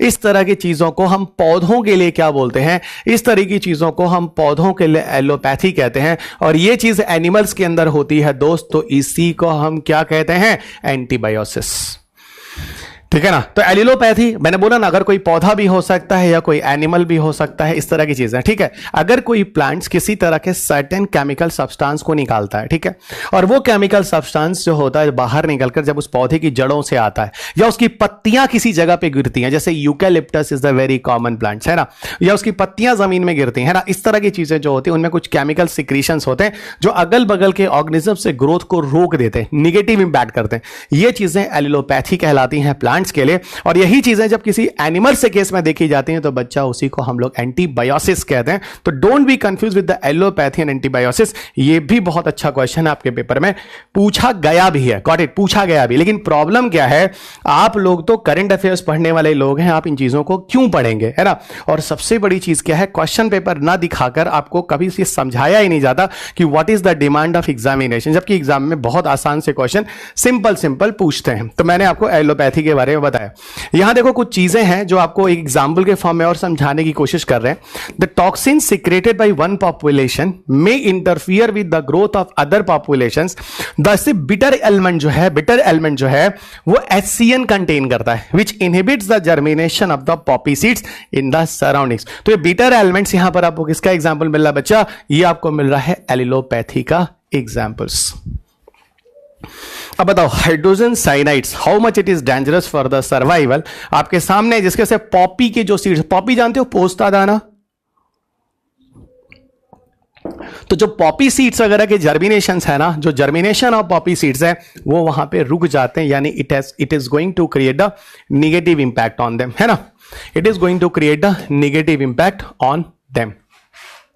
एलोपैथी में मैंने बहुत सारे एग्जांपल्स आपको दिए हैं, इसलिए ताकि यूपीएससी में अगर कभी या किसी स्टेट पीसीएस में कभी इस तरह के एग्जांपल, इवन यूपी पीसीएस वगैरह भी एग्जांपल्स पूछे गए, ठीक है। तो आप देखो आपके सामने है सनफ्लावर है, यूकैलिप्टस है, ब्लैक वॉलनट है। These are the main important examples of allelopathy जो आपको याद रखना है ना। देखो लिखा भी है, they are creating the allelopathic effect in the nature. Book पढ़ते चलेगा, सारी चीजें आपको लाइन बाय लाइन वहीं पर मिलने वाली हैं। ओके, ऐसा कुछ भी नहीं है क्योंकि बुक हर साल मैं अपडेट कर रहा हूं, ये सारी चीजें समय के साथ वहां पर एड ऑन की जा रही हैं और आपके पास हैं। सिम्बायोसिस सबसे ज्यादा टाइम टेकिंग प्रोसेस है, यहां पे काफी टाइम लगने वाला है। हाँ, तो यहां पे क्वेश्चन भी तो खूब है ना, यहां पे आपको क्वेश्चन भी खूब सारे मिलने वाले हैं इस टॉपिक पे, ठीक है। तो हम लोग बात करते हैं सिम्बायोसिस पर, ठीक है। So we are going to discuss about the symbiosis, ठीक है। तो आइए स्टार्ट करते हैं सिम्बायोसिस। देखो सिम्बायोसिस में पहले मैं एक बात बताऊं, जरा यहां समझो। एक इकोलॉजिकल रिलेशंस होता है, ठीक है, it is a kind of ecological relations, ठीक है। इकोलॉजी मतलब किसी पर्टिकुलर जगह पे जो ऑर्गेनिज्म रहता है, गॉट इट। इकोलॉजी मतलब किसी पर्टिकुलर जगह पर जो ऑर्गेनिज्म रहता है उसका इंटरेक्शंस, ठीक है। तो सिम्बायोसिस में एक इकोलॉजिकल रिलेशनशिप होता है जो ऑर्गेनिजम्स उस जगह पे होता है, ठीक है। जो ऑर्गेनिजम्स उस जगह पे होता है उसका किसी दूसरे ऑर्गेनिजम्स के साथ होने वाला इंटरेक्शन सिम्बायोसिस कहलाता है। किस तरह के इंटरेक्शन सिम्बायोसिस होते हैं? म्यूचुअलिस्टिक हो सकता है, कॉमन सेलिस्टिक हो सकता है और पैरासिटिक हो सकता है। यानी सिम्बायोसिस में आपको हमेशा यह दिखना होगा कि एक ऑर्गेनिज्म यहां पे बेनिफिट होगा ही होगा। यानी कहने का मतलब है यहां पर आपको पॉजिटिव इंटरेक्शन में यह चीज मिलेगी, पॉजिटिव इंटरेक्शन में चीज मिलेगी। और ध्यान रखना सिम्बायोसिस का एक एग्जांपल म्यूचुअलिज्म है, एक कॉमन सेलिज्म है और एक पैरासिटिज्म है, ठीक है ना। फिर से ध्यान रखना है ना, यहां पर काफी लोग कंफ्यूज करते हैं म्यूचुअलिज्म और सिम्बायोसिस में कभी डिफरेंस ही नहीं समझ में आता। सर सिम्बायोटिक रिलेशनशिप और म्यूचुअलिस्टिक रिलेशनशिप में क्या डिफरेंस है? आपको खुद दिख जाएगा। सिम्बायोसिस में एक और लिखा भी है, वन सिम्बायोन्ट शुड बी बेनिफिट्स, है ना। अगर आप किसी इकोलॉजिकल रिलेशन में किसी दूसरे ऑर्गेनिज्म के साथ जा रहे हैं वहां एटलीस्ट एक का तो बेनिफिट हो रहा है, ठीक है। अब दूसरे का क्या हो रहा है? एक का बेनिफिट मतलब प्लस। अब दूसरे का भी प्लस हो सकता है, दूसरे का माइनस भी हो सकता है और दूसरे के साथ कोई रिलेशन नहीं हो सकता है। अगर दूसरे के साथ एक ऑर्गेनिजम्स का प्लस है, दूसरे के साथ प्लस प्लस, जरा समझना, प्लस प्लस इंटरेक्शन है तो इसको हम कहते हैं म्यूचुअलिस्टिक रिलेशनशिप, म्यूचुअलिज्म, है ना, इसको हम म्यूचुअलिज्म कहते हैं। और अगर प्लस और माइनस हो गया तो इसको हम पैरासिटिज्म कहते हैं। ध्यान दो, इसको हम पैरासिटिज्म कहते हैं। और प्लस और जीरो हो गया तो बच्चा इसको हम लोग कॉमन सेलिज्म कहते हैं। मुझे नहीं लगता आप में से किसी को समझाने की कोई दिक्कत है। और वन सिम्बियंट तो डेफिनेटली क्या है? एक ऑर्गेनिजम्स बेनिफिट है, दूसरे ऑर्गेनिजम्स के साथ इनमें से जो इंटरेक्शन होगा उसके हिसाब से अलग अलग नाम होगा। देखो बहुत ही सिंपल तरीके से मैंने आपको ये तीनों चीजें समझा दी हैं। मुझे नहीं लगता यहां किसी के साथ कोई दिक्कत होने वाली, इसीलिए कह रहा हूं other may be may have a benefit. हां तो ठीक है, other may have a benefit. या ऐसा भी हो सकता है अनदर इज हार्म्ड, तो देखो ना अनदर इज हार्म्ड। या ऐसे भी हो सकता है नो इफेक्ट, तो another have a no effect. तो अब मेरे ख्याल से इट इज वेरी इजी कि अगर म्यूचुअलिज्म, पैरासिटिज्म और कॉमन सेलिज्म की बात करें, मुझे नहीं पता यूपीएससी कैसा क्वेश्चन देगा। गांधी जी कह रहा हूं, हनुमान जी को नहीं पता कि संजीवनी बूटी कहां है, तो हनुमान जी ने क्या किया? पूरा पहाड़ उठा के लाए। वही काम मैं भी कर रहा हूं, हमको भाई पता नहीं है जो यूपीएससी का ट्रेंड चल रहा है, क्योंकि 50 पेज वाला हम ना तो टीचर हैं और ना कभी हम बचपन से 50 पेज पढ़ के आए हैं, नहीं तो आज मैं आपको इस लेवल पे जाके पढ़ा नहीं रहा होता। आप अपना देख लो, ठीक है। इसलिए आपको हर तरीके से घुमा फिरा कर कैसे क्वेश्चन पूछ सकता है आपके सामने ये सारी चीजें मैं ला दिया हूं, चुपचाप देखते चलिए। अब देखिए, अब सिम्बायोंट्स भी जो होते हैं बच्चा दो तरह के होते हैं, जो मैं आपको बार बार कह रहा था। एक होता है ऑब्लिगेट, ऑब्लिगेट मतलब पूरी तरह से, कंप्लीटली, देखो सब टर्म याद रखना। दूसरा होता है फैकल्टेटिव, यानी ये हो गया कंप्लीट, ये हो गया कंप्लीटली, या कंप्लीट हो गया, और ये हो गया पार्शियली। ये क्या हो गया? ये कंप्लीट हो गया, ये कंप्लीट सिम्बायोसिस हो गया, और ये पार्शियल सिम्बायोसिस हो गया। कंप्लीट सिम्बायोसिस में क्या होता है? यहां पर एक ऑर्गेनिज्म दूसरे ऑर्गेनिज्म पे पूरी तरह से डिपेंडेंट होता है सर्वाइवल के लिए, ठीक है। इसको कहते हैं ऑब्लिगेट। और बेस्ट एग्जांपल आपको अगर मैं बताऊं तो दिस इज द लाइकेन। लेकिन जो पार्शियल होता है, फैकल्टेटिव होता है, ये पूरी तरह से डिपेंडेंट नहीं होता है, लेकिन दूसरे से इसको फायदा मिल ही जाता है, यानी उसको हम कहते हैं फैकल्टेटिव। जैसे मैं आपको एक बात बताता हूं, जो पॉलिनेटर्स होते हैं, जो पॉलन ग्रेन को एक जगह से दूसरी जगह ले जाते हैं, ठीक है, इनसे दूसरे पौधे को पहले वाले से फायदा हो जाता है ना। सॉरी, पहले वाले पौधे को देखो, दूसरे वाले जो इंसेक्ट उनसे फायदा हो जा रहा है। लेकिन ऐसा नहीं इंसेक्ट ना हो तो पौधा, मतलब पौधा जो है वो एकदम तुरंत सर्वाइव नहीं कर पाएगा, नहीं, पार्शियली डिपेंडेंट है। ऐसा नहीं है कि दो मिलकर एक जान हो जा रहे हैं। जैसे लाइकेन में फंगी और एल्गी मिलकर क्या हो जाते हैं? फंगी और एल्गी मिलकर क्या हो जाते हैं? लाइकेन हो जाते हैं। यह क्वेश्चन 2016 के आसपास प्रीलिम्स में पूछा गया, 16 के आसपास, है ना। प्रीलिम्स से पूछा गया कि lichen is the association of, उस पर हम लोग बात करेंगे। तो लाइकेन जो एक एसोसिएशन फंगी और एल्गी का है बच्चा, वो किसके अंदर आएगा? वो आएगा तो इसके अंदर आएगा, ऑब्लिगेट सिम्बायोसिस के अंदर, ठीक है। किसके अंदर आएगा? ऑब्लिगेट सिम्बायोसिस के अंदर। लेकिन वहीं पर देखो बीज और बर्ड्स, है ना, ये जो रिलेशंस रखते हैं, पॉलिनेटर्स जो रिसीव करते हैं nectar from the plants while transporting the pollen, ये रिलेशन जो कहलाता है वो फैकल्टेटिव कहलाता है। दोनों का फायदा हो रहा है, ठीक है। बीज को जो है नेक्टर से उससे भोजन मिल जा रहा है ना, बीज या बर्ड्स को, और वहीं पर जो पॉलिन ग्रेन है उनके साथ वो डिस्पर्स होकर कहीं चले जा रहे हैं, ठीक है। इस तरह की इंटरेक्शन जो है वो फैकल्टेटिव सिम्बायोसिस है, यहां पर भी आपको इस तरह की चीजें मिल रही हैं, ठीक है। उसी तरह आपको बताऊं, कभी कभी आपको ऐसा भी मिल जाएगा किसी ऑर्गेनिजम्स के ऊपर कुछ पैरासाइट्स या कुछ चीजें ग्रो कर रहे हैं, उनसे कोई ऑर्गेनिज्म न्यूट्रिशन ले सकता है, यानी हम क्लीनिंग सिम्बायोसिस की बात कर सकते हैं। क्लीनिंग मतलब जैसे इसको समझाता हूं, ये भी फैकल्टेटिव म्यूचुअलिस्टिक सिम्बायोसिस है। इसमें एक ऑर्गेनिज्म क्लीन करता है किसी पैरासाइट्स को जो किसी दूसरे ऑर्गेनिज्म्स की बॉडी पे ग्रो करता है, ठीक है। तो यहां पर क्या होता है, एक ऑर्गेनिज्म किसी दूसरे ऑर्गेनिज्म को बेनिफिट पहुंचा रहा है, ठीक है। उसके ऊपर कोई पैरासाइट्स है जो हट जा रहा है और दूसरे ऑर्गेनिजम्स को उससे फूड मिल जा रहा है उसकी बॉडी पर मौजूद पैरासाइट से। ये हो गया आपको क्लीनिंग सिम्बायोसिस का रिलेशंस, जहां पर आपको क्या दिख रहा है, जो पैरासाइट खाने वाला ऑर्गेनिज्म है ना, उसकी सफाई करने वाला, उसको क्या मिल रहा है, उसको मिल रहा है बच्चों सोर्स ऑफ फूड। तो ये कुछ एग्जांपल्स हैं जो आप स्क्रीन पे देख सकते हैं। These all are the example of facultative symbiosis. बिल्कुल भी कंफ्यूज मत होइएगा, क्योंकि अभी हम लोग इन डिस्कशंस में इन सब चीजों के बारे में बात करने वाले हैं। स्क्रीन देखो, और स्क्रीन पे आपको 3 एग्जांपल्स आपके सामने दिख रहे हैं, ठीक है। सिम्बायोसिस में, symbiosis is an ecological relationship between organism of different, है ना, ecological relationship between organism of different species. Mutualism में देखो एग्जांपल आपको दिख रहा है, ह्यूमन और ह्यूमन के गट में मौजूद जो बैक्टीरिया है, ठीक है ना, ह्यूमन के गट में जो मौजूद बैक्टीरिया है ना, वो उसकी मदद करता है, ठीक है ना। अच्छे बैक्टीरिया वगैरह जो होते हैं वो उसकी मदद करते हैं डाइजेशन में, ठीक है।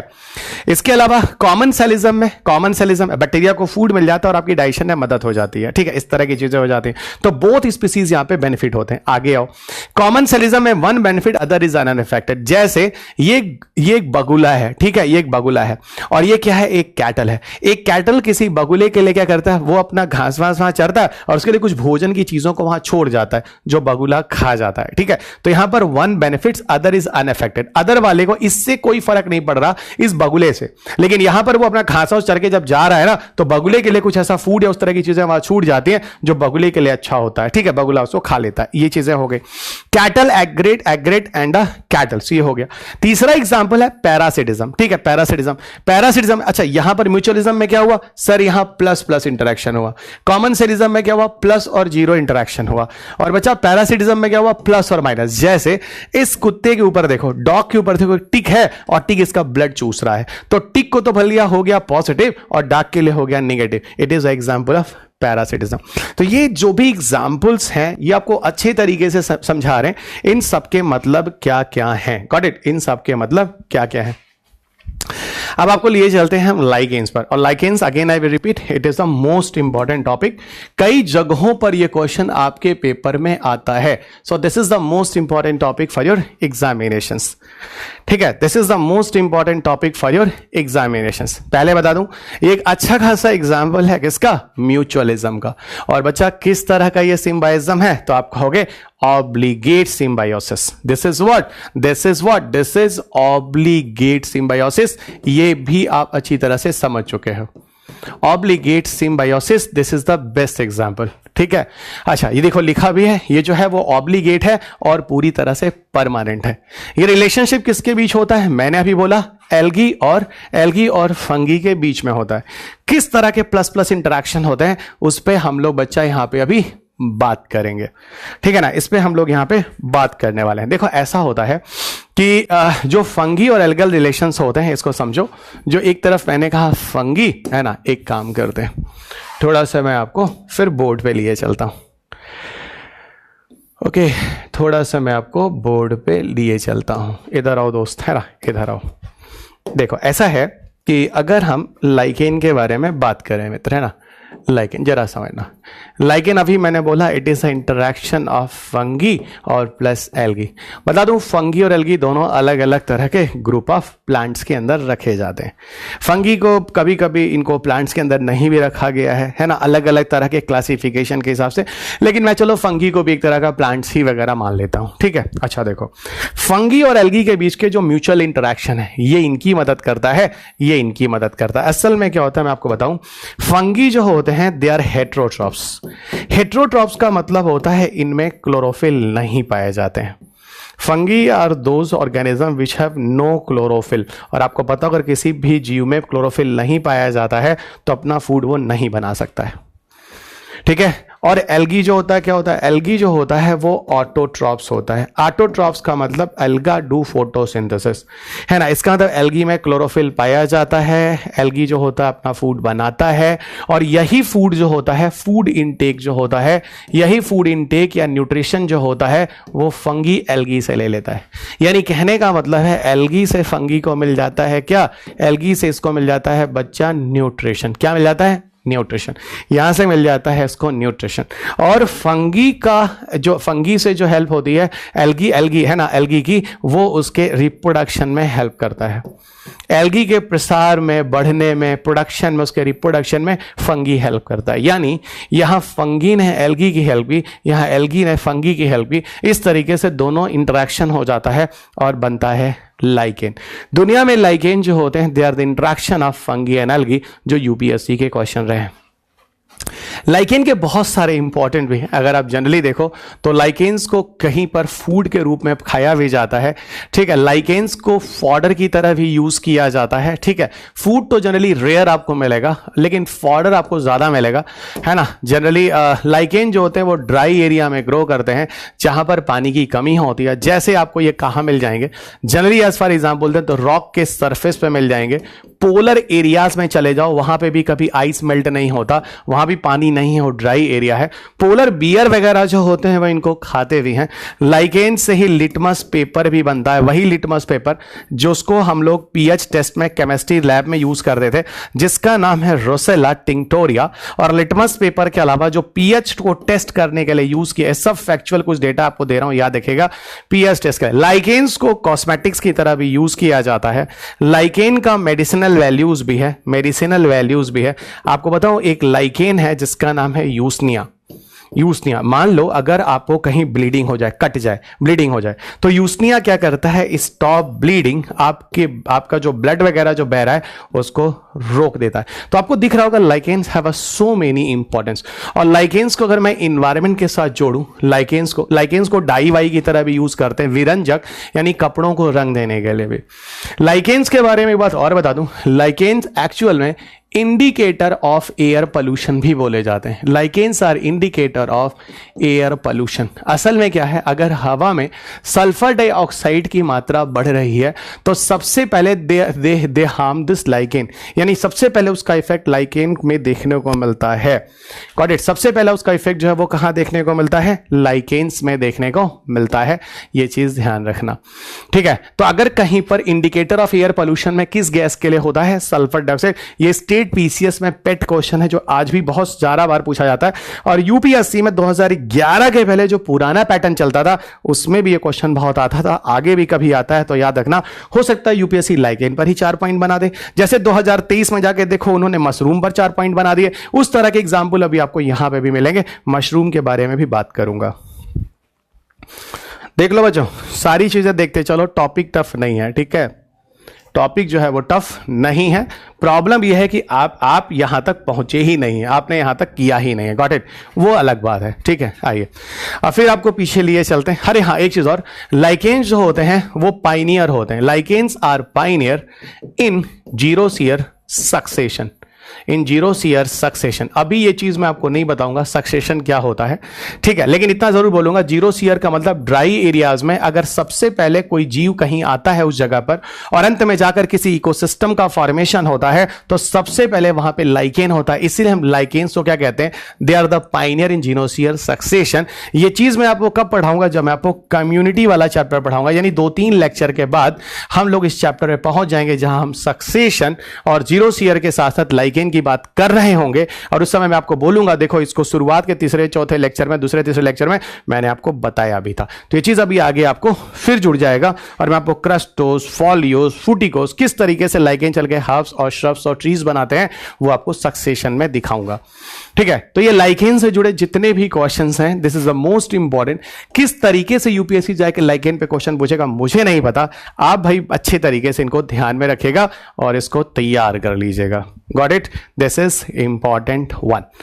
अब फिर पीछे आते, हम कहाँ थे, हम लाइकेन पे थे, और लाइकेन पे हमने बहुत सारी बातें कर ली हैं जो आपको स्क्रीन पे दिख रही हैं। ठीक है, अच्छा, ये जीरो ईयर सक्सेशन वाला भी केस मैंने आपको बता दिया, और साथ साथ ये एयर पोल्यूशन का इंडिकेटर भी है। सल्फर डाइऑक्साइड की मात्रा जैसी हवा में बढ़ती है ना, वो लाइकेन्स को इफेक्ट डालती। आगे आ जाओ, ये आपको लाइकेन्स के पिक्चर दिख रहे हैं, बड़े खूबसूरत खूबसूरत से पिक्चर आप स्क्रीन पे देख सकते हैं।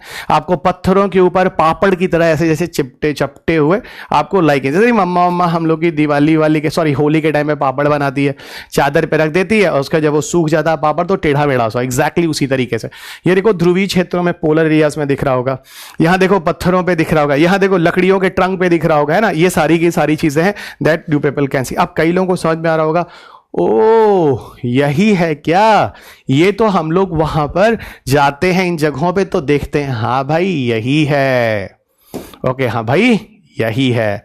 अब हम बात करते हैं कोरल्स पे। देखो कोरल्स भी एक तरह का सिम्बायोसिस है, ठीक है, और कोरल जो सिम्बायोसिस है वो एल्गी के साथ होता है। एल्गी के साथ किसका सिम्बायोसिस होता है वो मैं आपको बताता हूं। यहां पर आपको कोरल्स जो होगा, है ना, कोरल्स में एक्चुअल में कुछ स्पेसिफिक ग्रुप के मेंबर होते हैं जिनको हम निडेरिया या सीलेंट्रेट्स कहते हैं। सीलेंट्रेट्स एनिमल्स में एक स्पेसिफिक फाइलम होता है, सीलेंट्रेट्स और मोलस्का। सिलेंट्रेट और मोलस्का समूह में ऐसे एनिमल्स आते हैं जो जिनमें से कुछ एल्गी के साथ मिलकर एक म्यूचुअलिस्टिक रिलेशन बनाते हैं, और इसी म्यूचुअलिस्टिक रिलेशन का एग्जांपल होता है क्या, कोरल रीफ्स। ठीक है ना, इन्हीं का एग्जांपल होता है कोरल रीफ्स। हेल्दी कोरल्स जो होते हैं, जो हेल्दी कोरल्स होते हैं आपको बताऊं, उन जगहों पर जहां पर पाए जाते हैं, उन एरियाज में एल्गी होने की वजह से उन वहां पर फोटोसिंथेसिस होती है। अभी मैंने आपको कहा था कि लाइकेन में फंगी और एल्गी दोनों साथ होते हैं, और एल्गी जो होते हैं वो ऑटोट्रॉप्स होते हैं, अपना फूड खुद बनाते हैं। तो ये वही बात तो है, फोटोसिंथेसिस करके अपना फूड बना लेता है। और जो सीलेंट्रेट्स वगैरह हैं उनके जो स्पोर्स होते हैं एल्गी वेल्गी के, उनको डिस्पर्स करने में मदद करते हैं। ठीक है, और यहां पर इंपॉर्टेंट न्यूट्रिएंट का जो एक्सचेंज होता है फॉर सर्वाइवल के लिए हो जाए, यानी कहने का मतलब है कोरल से केस में होता है, पहले बता दूं कोरल के केस में क्या होता है, एल्गी विथ शेल्टर। ठीक है, coral provide algae with shelter. ठीक है, तो कोरल एल्गी को कहते हैं तुम हमारे साथ रह लो, हमारे पास रह लो। ठीक है, और यहां पर जो एल्गी होते हैं, ये जो इनको सिलेंट्रेट मोलस्कन्स होते हैं, इनको वहां के लिए बदले में क्या दे देते हैं, न्यूट्रिशन दे देते हैं। इस तरह से प्लस प्लस इंटरेक्शन हो जाता है इनके बीच। और मैंने आपको फिर बोल दूं, निडेरिया या सिलेंट्रेट्स के मेंबर और मोलस्का समूह के जो मेंबर होते हैं, जो एनिमल्स में आते हैं, यही जाते हैं और कोरल्स बनाते हैं। ठीक है ना, कोरल्स हो सकता है कि किसी कॉलोनी में हो, है ना, कॉलोनी में हो, और या हो सकता है अकेले हो।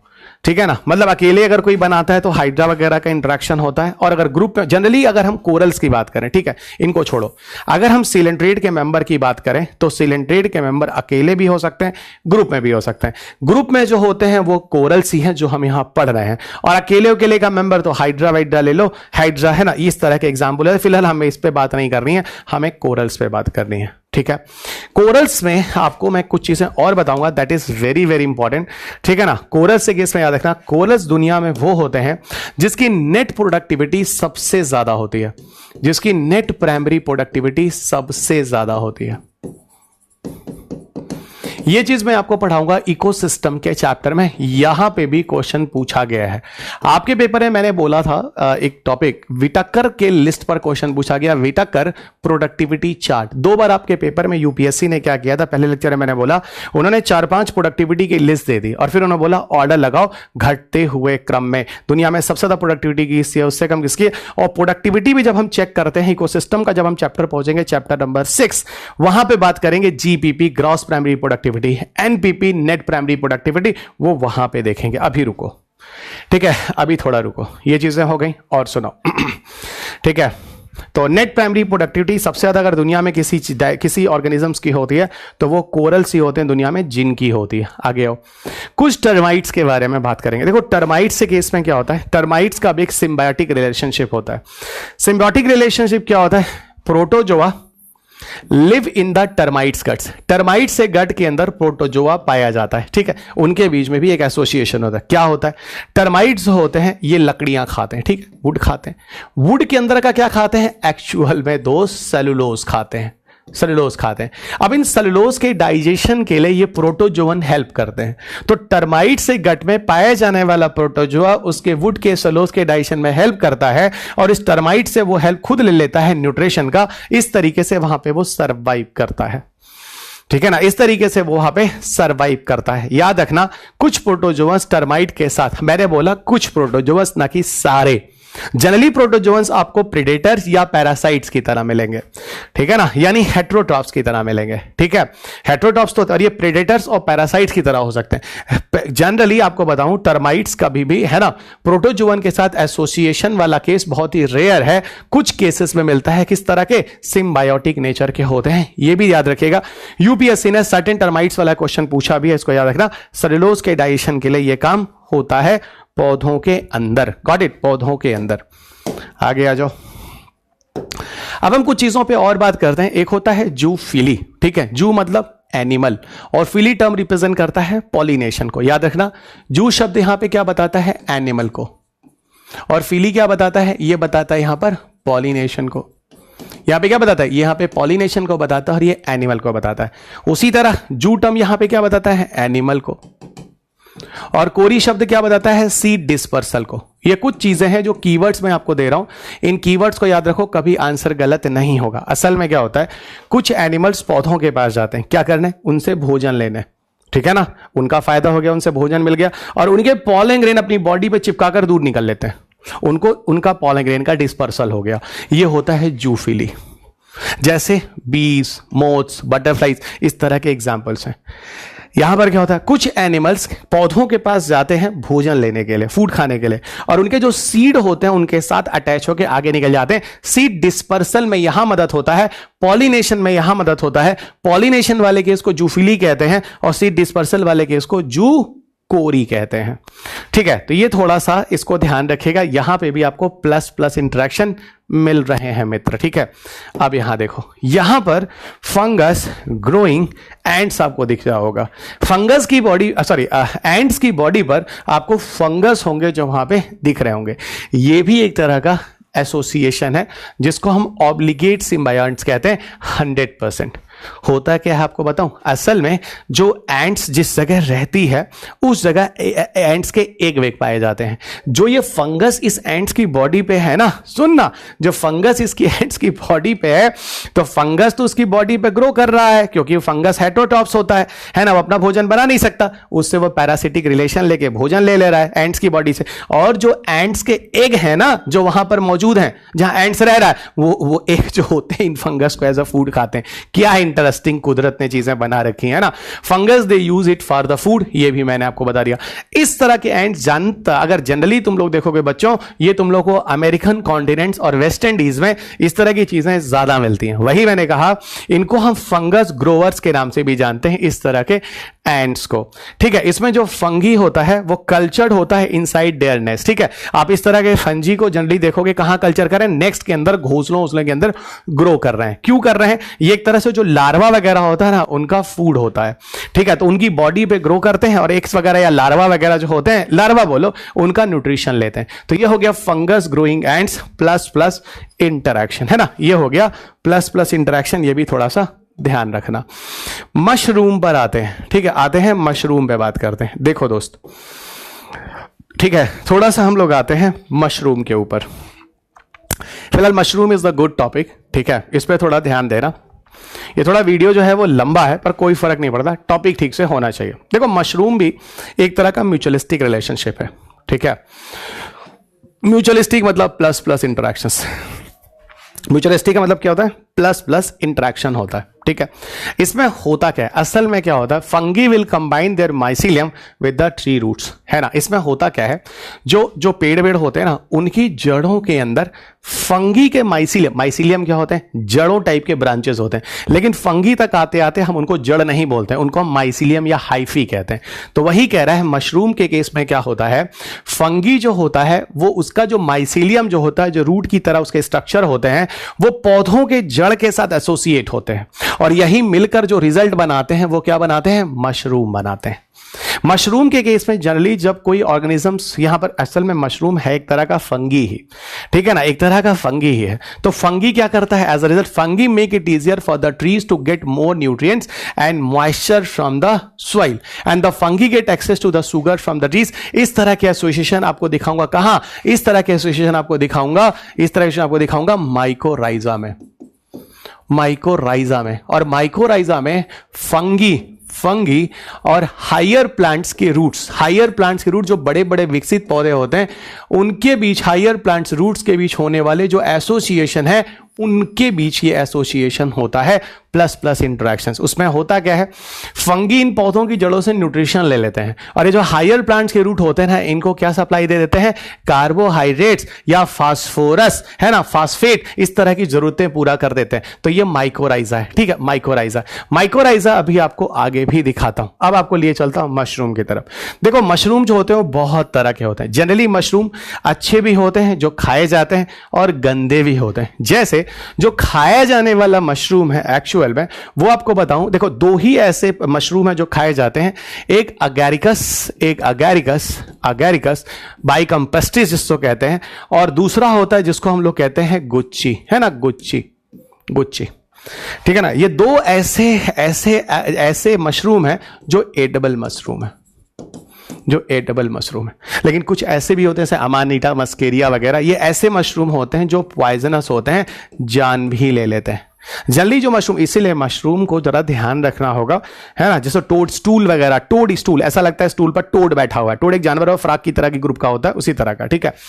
अच्छा यहीं पर देखो, यहां पर होता क्या है, mushrooms are generally growing on the dead and decay matter. हमेशा सड़ी गली चीजों पर आपको ग्रो करता हुआ दिखेगा, क्योंकि इनका जो फूड होता है वो एक्चुअल में क्या होता है बच्चा, ऑर्गेनिक मटेरियल होता है।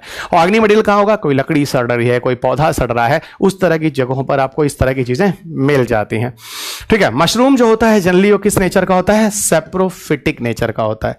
तो मशरूम किस नेचर का होता है, सेप्रोफिटिक, मतलब किसी डेड या डेब्रीज ऑर्गेनिज्म से न्यूट्रिशन लेने वालों को हम क्या कहते हैं, सेप्रोफिटिक। और किसी लिविंग ऑर्गेनिज्म से न्यूट्रिशन लेने वाले को हम क्या कहते हैं, पैरासिटिक। तो डेड और डेब्रीजेस से ले रहा है तो उसको क्या बोलोगे, सेप्रोफिटिक बोलोगे। Mushrooms grow from the fungal spore that thrive in damp या डार्क कंडीशंस, क्योंकि मशरूम कभी क्लोरोफिल नहीं होता तो फोटोसिंथेसिस नहीं करता, इसलिए डार्क कंडीशन वगैरह में मशरूम आपको ग्रो करते हुए मिल जाएंगे। और इनके भोजन के लिए इनको क्या चाहिए, प्लांट तरह के मैटर चाहिए, जो डीके प्लांट मटेरियल होते हैं उन्हीं के न्यूट्रिशन को ये लेते हैं और ग्रो करते हैं, ठीक है। डेड ट्रीज वगैरह इस तरह की चीजें ही इनके न्यूट्रिशन में होती हैं। अब आपको मैं लिए चलता हूं मशरूम में। मशरूम को वैसे तो हम लोग वेजिटेबल के अंदर काउंट करते हैं, लेकिन मशरूम ना तो एनिमल है और ना तो प्लांट है। यह चीज पहले दिमाग में रख लो। जितने भी लोग वेज में मशरूम खा रहे हैं उन सब के लिए मैं पहले बता दूं, मशरूम को हम कंसीडर एज ए वेजिटेबल करते हैं, बट ना तो ये पौधा है और ना तो ये जंतु है। ओके अब देखो फंगस ऐसे होते हैं, there are different types of fungus या मशरूम जिसको हम बोल रहे हैं, जिनमें एर्गोस्ट्रॉल पाया जाता है, समझना। और ये एर्गोस्ट्रॉल बिल्कुल वैसा ही होता है जैसे एनिमल्स के अंदर कोलेस्ट्रॉल होता है। तब तो सर ये फिर बहुत खतरनाक हो गया। देखो ऐसा नहीं है, एक लिमिट में हम सबके लिए एर्गोस्ट्रॉल जरूरी होता है, क्योंकि एर्गोस्ट्रॉल जो मशरूम के अंदर पाया जाता है, ये याद रखना, it is the important question, अभी तक नहीं आया है, वो एक्चुअल में सिमिलर टू कोलेस्ट्रॉल होता है जो एनिमल्स में पाया जाता है। एर्गोस्ट्रॉल वो होता है जो हमारी बॉडी में विटामिन डी जो अल्ट्रावायलेट लाइट के प्रेजेंस में जो विटामिन डी हमारे शरीर के अंदर है ना, जो आ रहा है, उसका एक्सपोजर हो रहा है, उसके ट्रांसफॉर्मेशन में मदद करता है। यानी कहने का मतलब है एर्गोस्ट्रॉल हमारे शरीर के लिए फायदेमंद इसलिए होता है कि विटामिन डी की जरूरत को पूरा करता है हमारे शरीर में। जो हमारे स्किन वगैरह में विटामिन डी का फॉर्मेशन हो रहा है वो शरीर के अंदर एब्जॉर्ब होता है। तो यहां पर मैं कह सकता हूं कि शरीर के अंदर विटामिन डी के एब्जॉर्प्शन के लिए जो मशरूम है उसका एर्गोस्ट्रॉल काफी बेहतर होता है। अच्छा, मशरूम की बहुत सारी प्रॉपर्टीज होती हैं। मशरूम में कई ऐसे वेराइटीज हैं जो कि एंटी कैंसरस होते हैं, है ना। कोलेस्ट्रॉल के लेवल को कम करता है। ये कोलेस्ट्रॉल के ही तरह का चीज है जो हमारे शरीर में विटामिन डी को एब्जॉर्ब करने में मदद करता है, लेकिन ये कोलेस्ट्रॉल नहीं है, फंक्शन उसी तरह करता है, यानी इससे किसी भी तरह का कोलेस्ट्रॉल का लेवल नहीं बढ़ रहा है, एलडीएल टाइप का। तीसरा, ब्रेन हेल्थ के लिए अच्छा है। विटामिन डी B6 का सोर्स हो गया, वो अभी आपको दिखा दिया। हमारे गट वगैरह को, इंटेस्टाइनल पार्ट्स को काफी स्टिमुलेट करता है, इम्यून सिस्टम को बढ़ाता है, और साथ ही साथ आपको बोलूं हमारे शरीर में सेलेनियम जैसे सोर्स भी ये पैदा करता है जो शरीर के लिए एंटीऑक्सीडेंट्स की तरह काम करते हैं। और बॉडी में इसकी मदद से क्या होता है, योर बॉडी में एक एंटीऑक्सीडेंट एंजाइम्स सेलेनियम की वजह से, यानी सेलेनियम एक ऐसा सोर्स है जो कि मशरूम के अंदर मिलता है, और सेलेनियम की वजह से हमारे शरीर में एंटीऑक्सीडेंट का फॉर्मेशन होता है और ज्यादा होने लगता है, और एंटीऑक्सीडेंट्स की वजह से शरीर के जो सेल वगैरह होते हैं वो डैमेज नहीं होते हैं। यानी ऐसे कह लो कि हमारे शरीर के लिए एंटी एजिंग का भी काम, सर इसका मतलब बुढ़ापा भी देर में लाता है। थैंक गॉड, एंटी एजिंग का मतलब यही होता है कि बुढ़ापा को देर में लाना। Got it. तो यहां पे भी आपको ये मैंने समझा दिया, इसको थोड़ा सा ध्यान रखना। कुछ और भी चीजें हैं मशरूम के जो आप इंपॉर्टेंस देखेंगे। देखो, मशरूम में अगर आप इसके इंपॉर्टेंस में जाओ तो मशरूम में साइको एक्टिव प्रॉपर्टी पाई जाती है। मैंग्रोव्स के जो केमिकल इंग्रेडिएंट्स होते हैं, मैंग्रोव्स एक तरह का इंसेक्टिसाइडल प्रॉपर्टी भी रखता है, कीड़ों को मारने वारने के लिए केमिकल्स भी होते हैं, हेलुसिनोजेनिक ड्रग्स की तरह भी काम करता है, और इसके अलावा कुछ मशरूम्स में बायोल्यूमिनेंस प्रॉपर्टी भी होती है, यानी रोशनी चमकती है इनसे, जो मैं आपको अभी अगले चैप्टर में पढ़ाऊंगा जब हम प्लांट्स और एनिमल्स के एडॉप्टेशन की बात करेंगे। ठीक है, जब हम प्लांट्स और एनिमल्स के एडॉप्टेशन की बात करेंगे वहां पर हम लोग बायोल्यूमिनेंस पर डिस्कशन करेंगे। मित्र रुको अभी, ठीक है। तो पहले बताते हैं साइको एक्टिव प्रॉपर्टीज क्या होती है। देखो, साइकोलॉजी साइको से बना हुआ है, ठीक है, यानी कहीं ना कहीं ये हमारे ब्रेन को इफेक्ट डालता है। बिल्कुल हमारे अवेयरनेस, जैसे हमारे जो मूड होते हैं, जो अवेयरनेस होता है, जो थॉट्स होता है, जो फीलिंग्स होता है, जो बिहेवियर होता है, वो इसके हिसाब से बदलता है मशरूम की वजह से। ठीक है, जैसे कि आपको मैं बताऊं, जैसे साइको एक्टिव सब्सटेंस क्या होते हैं, जैसे मूड हो जाना, जैसे नहीं हम लोग जैसे टीचर्स हैं बहुत देर पढ़ा लेते हैं तो 2-3 घंटे तो एक एडिक्शन हो गया, भैया थोड़ी चाय दे दो, है ना, 2-3 घंटे का। तो ये जो चल रहा है वो क्या है, एल्कोहल, कैफीन, निकोटीन, मैरिजुआना, ये सारे के सारे साइको एक्टिव सब्सटेंस होते हैं, यानी स्टिमुलेशन का काम करते हैं, ब्रेन स्टिमुलेशन का। तो ये आपको मिला पहली चीज। दूसरा, इंसेक्टिवॉइडल प्रॉपर्टीज होती है, तो इंसेक्ट वगैरह के रिपेलेंट की तरह काम करते हैं, उनको मारते भी हैं। तीसरा, हेलुसिनोजिक ड्रग। हेलुसिनोजिक ड्रग जो होता है एक्चुअल में ये साइकेडेलिक ड्रग्स होते हैं, मूड स्विंग होना, कुछ इस तरह की चीज है, जैसे पोटेंशियली चेंज करते हैं साइकोडेलिक, जैसे आपका देखना, दिखना, हेयर, सुनना, टेस्ट, स्मेल, फील, ये सारे के सारे मूड वगैरह जो बदलते हैं हेलुसिनोजिक, जैसे LSD वगैरह होता है, लाइसर्जिक एसिड वगैरह होता है ना, इसी तरह का यहां पे भी इफेक्ट होता है, कुछ ड्रग्स वर्क्स टाइप का, ऐसे कुछ समझो थोड़ा बहुत। बायोल्यूमिनेंस क्या होते हैं, ये कुछ मशरूम ऐसे होते हैं जो लाइट ब्रिंगर होते हैं, लाइट एमिट करते हैं, ठीक है, लुमिनेंस से इन चीजों की आता है। जैसे एक नाम है पेनिलस, है ना, पेनिलस स्टिपिटिकस, है ना, पेनिलस स्टिपिटिकस, ये ब्राइटेस्ट ग्लोइंग बायोल्यूमिनेंट मशरूम है जो पृथ्वी पर पाया जाता है, सबसे ज्यादा प्रोड्यूस करने वाला। इसके अलावा और भी मशरूम है जो कि बायोल्यूमिनेंस हैं, जो कि कलर जनरेट करते हैं, जैसे आपको मिल जाएगा रोडिडोमाइसिस फिलोस्टाइक्टिस, है ना, फिलोस्टाइक्टिस। तो ये आपके सामने एग्जांपल्स हैं जो आपको दिख जाएंगे कि जो मशरूम होते हैं they have also bioluminescence property.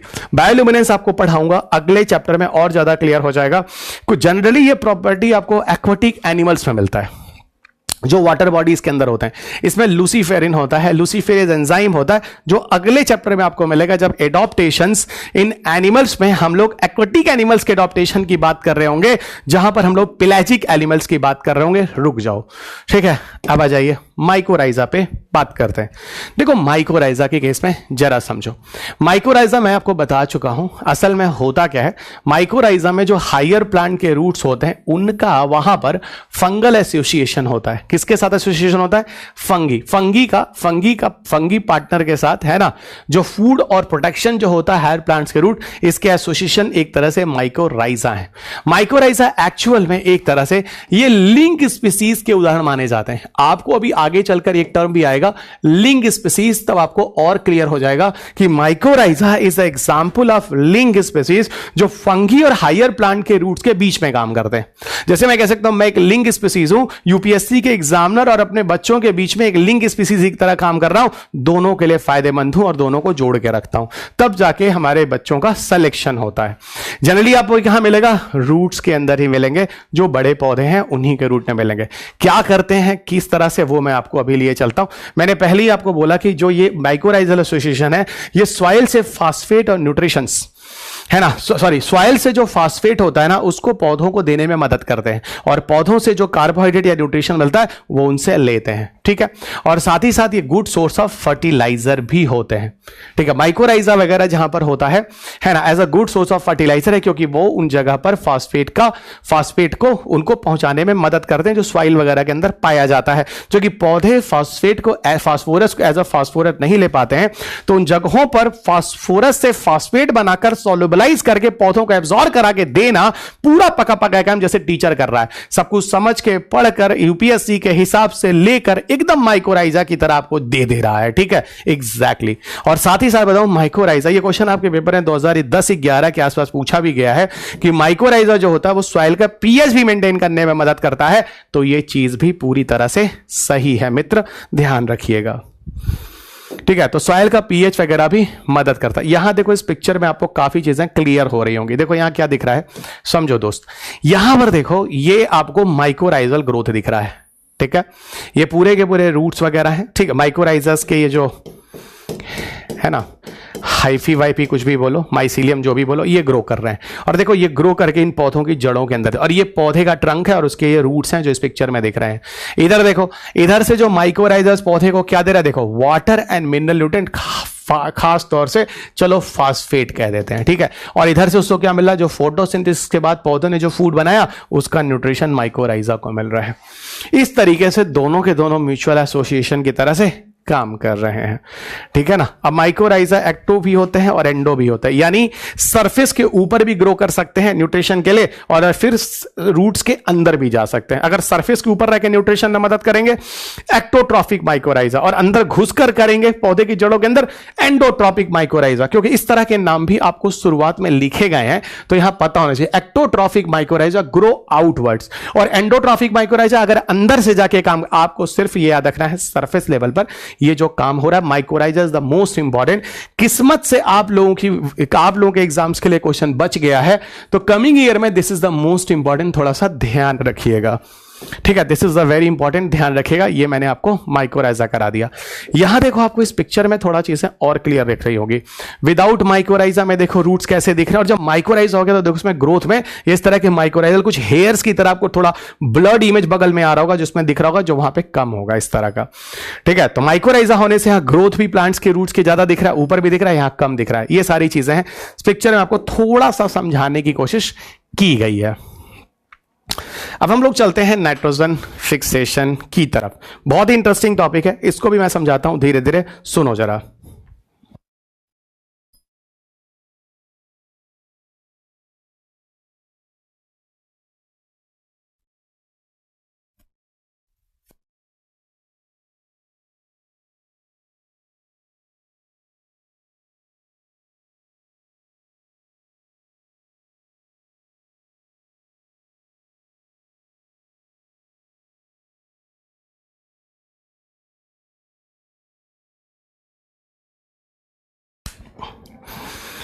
देखो, नाइट्रोजन फिक्सेशन जो है, this is the very important topic. और एक बार फिर से बता दूं, नाइट्रोजन फिक्सेशन आपको बहुत ज़्यादा हेल्प करने वाला है। कहाँ? जब मैं आपको बच्चों नाइट्रोजन साइकिल पढ़ाऊंगा। और नाइट्रोजन साइकिल में वैसे भी कई बार क्वेश्चन पूछे गए हैं, 2-3 बार क्वेश्चन पूछे गए हैं। इन 2-3 बार के क्वेश्चन में हम लोगों को है ना नाइट्रोजन फिक्सेशन भी जानना है। और यहाँ मैं आप लोगों को अच्छी तरीके से नाइट्रोजन फिक्सेशन समझाने वाला हूँ। धीरे धीरे आप चीज़ों को समझते जाओगे कि इनमें हो क्या रहा है। देखो ऐसा है, सबसे पहले बता दूं, जो दाल के पौधे होते हैं यानी पल्सेस ग्रुप है ना, पल्सेस ग्रुप, या इसी को हम लोग लेग्यूम्स भी कहते हैं। तो या तो आप पल्सेस बोल लो और या तो आप लेग्यूम्स ग्रुप बोल लो। ये पल्सेस और जो लेग्यूम्स ग्रुप्स के जो पौधे होते हैं, ठीक है, ये एक्चुअल में इनकी दाल के अंदर क्या होते हैं, प्रोटीन्स। और मैंने अभी आप लोगों को बताया था कि दाल में जो प्रोटीन है या किसी भी चीज में अगर प्रोटीन है तो प्रोटीन के पीछे कौन सा एलिमेंट होता है, नाइट्रोजन। इसका मतलब है अगर दाल का पौधा कहीं पर ग्रो कर रहा है वो इसलिए ग्रो करेगा क्योंकि उसको नाइट्रोजन की पूर्ति वहां पे हो रही है। अगर नाइट्रोजन की डिमांड फुलफिल नहीं होगी तो कभी भी दाल का प्रोडक्शन नहीं होगा। अब दाल के पौधे के प्रोडक्शन के लिए आपको बताऊं, कुछ बैक्टीरिया होते हैं जो पौधों की जड़ों के अंदर पाए जाते हैं, जिनको हम कहते हैं राइजोबियम। और ये राइजोबियम बैक्टीरिया भी एक तरह से किस तरह का रिलेशन होता है, ये भी प्लस प्लस इंटरेक्शन होता है। क्या होता है, राइजोबियम जो बैक्टीरिया होता है ये पौधों की जड़ों के अंदर पाया जाता है। ये क्या करता है, जैसे प्लांट्स के जो रूट्स हैं ना, जो प्लांट्स के रूट्स हैं, इन प्लांट्स के रूट से इन बैक्टीरिया को मिल जाता है क्या, न्यूट्रिशन, भोजन मिल जाता है। और ये राइजोबियम बैक्टीरिया इस प्लांट के अंदर क्या करते हैं, नाइट्रोजन को फिक्स कराते हैं, जिससे जो नाइट्रोजन जो मिट्टी में मिलता है वो पौधों के अंदर जाकर यूज में ला दिया जाता है। ये कैसे कराते हैं, इस पूरे प्रोसेस को मैं बहुत डिटेल में पढ़ाने वाला हूं। क्यों डिटेल में पढ़ाने वाला हूं, ताकि आगे बच्चों को नाइट्रोजन साइकिल में मुझे कम समझाना और मैं वहां दोबारा नहीं समझाऊंगा। इस लेक्चर को अच्छे तरीके से ध्यान रखना, 2-3 बार देख लेना जैसा भी है। एक तो आपको ये एग्जांपल है जो बहुत डिटेल में पढ़ाने वाला हूं। दूसरा बच्चा, एक कोरलाइड रूट्स होता है जो साइकस में पाया जाता है। साइकस एक स्पेसिफिक ग्रुप का प्लांट होता है जिसका नाम है जिम्नोस्पर्म। जिम्नोस्पर्म, अगर आपने थोड़ी बहुत बायोलॉजी पढ़ी है तो आपको मिल जाएगा, fungi, algae, bryophyta, Pteridophyta, gymnosperm, angiosperm. फिलहाल मैं सारे बच्चों को बोलता हूं, चाहे आप कोई भी एग्जाम दे रहे हो, 9 और 10 की साइंस की बुक जरूर पढ़ लेना, है ना। वैसे मेरी कोशिश है कि 9 और 10 की जो साइंस की बुक है उसकी पूरी की पूरी एनसीईआरटी की बुक पढ़ाकर यूट्यूब पे ऐसे ही डाल दूं, लेकिन अभी ऐसा कुछ है नहीं, आप खुद पढ़ लेना, उनमें आपको ये चीजें मिल जाएंगी। जिम्नोस्पर्म एक ग्रुप का पौधा होता है। जिम्नोस्पर्म ग्रुप के पौधे में साइकस नामक एक पौधा होता है जिसके अंदर एक स्पेसिफिक रूट पाया जाता है, इसमें कोरलाइड रूट कहते हैं। इसमें कुछ एल्गी होते हैं जिनमें पाए जाते हैं, ठीक है। उन एल्गी के नाम क्या है, नॉस्टॉक और एनाबीना। ये भी क्या करते हैं, नाइट्रोजन फिक्सेशन का काम करते हैं। इसका मतलब सिर्फ बैक्टीरिया ही नाइट्रोजन फिक्सेशन नहीं, कुछ पौधों के अंदर एल्गी भी नाइट्रोजन फिक्सेशन करते हैं। ये एल्गी क्या करते हैं, ये एल्गी जो होते हैं, ठीक है ना, ये नाइट्रोजन फिक्सेशन में मदद करते हैं यहां रूट्स के अंदर। तो ये भी एक एग्जांपल याद रखना, that is very very important. अच्छा, ब्लू ग्रीन एल्गी भी होते हैं। ब्लू ग्रीन जो फिक्स एटमॉस्फेरिक नाइट्रोजन करते हैं। असल में जो नॉस्टॉक एनाबीना है ना, ये असल में ब्लू ग्रीन कलर के ही होते हैं। इनको हम लोग साइनोबैक्टीरिया के नाम से भी जानते हैं, ठीक है। इनको हम लोग साइनोबैक्टीरिया के नाम से भी जानते हैं। तो kindly remember it, this is also important question. Okay, this is also important question, इसको आप लोग ध्यान रखना, this is very very important. और आगे चलते हैं, ठीक है, और आगे चलते हैं। अब देखो यहां पे हम लोग नाइट्रोजन फिक्सेशन को बहुत डिटेल में पढ़ने वाले हैं। और नाइट्रोजन फिक्सेशन को क्यों डिटेल में पढ़ने वाले हैं मैंने आपको अच्छा, ये कोरलाइड रूट्स, साइकस के अंदर नॉस्टॉक एनाबीना, ये सब प्लीज ध्यान रखना, they are very very important. Rice वाइस के अंदर भी एजोला करके होता है ना, ये भी ध्यान रखना, एजोला, ठीक है, वो भी बड़ा इंपॉर्टेंट होता है नाइट्रोजन फिक्सेशन के लिए, राइस वाइस के अंदर मिल जाएगा, ठीक है। नॉस्टॉक एनाबीना याद रखना, जो कि आपको यहां मिल गया है, अभी साइकस के अंदर मिल गया है। और जनरल जो नाइट्रोजन फिक्सेशन हम लोग पढ़ नहीं जा रहे। आइए मैकेनिज्म ऑफ नाइट्रोजन फिक्सेशन पे बात करते हैं। यहां पे नहीं, हम लोग सीधे बोर्ड पर आते हैं, उस जगह पर जिसे हम लोग आगे बढ़ा रहे थे। देखो नाइट्रोजन फिक्सेशन में एक्चुअल में होता क्या है, इसमें मैं पूरी एनर्जी लगा के आपको नाइट्रोजन फिक्सेशन पढ़ाने की कोशिश कर रहा हूं। दुनिया में देखो, मतलब दुनिया छोड़ो, भारत की बात करते हैं। भारत में दाल होता है, बहुत बढ़िया।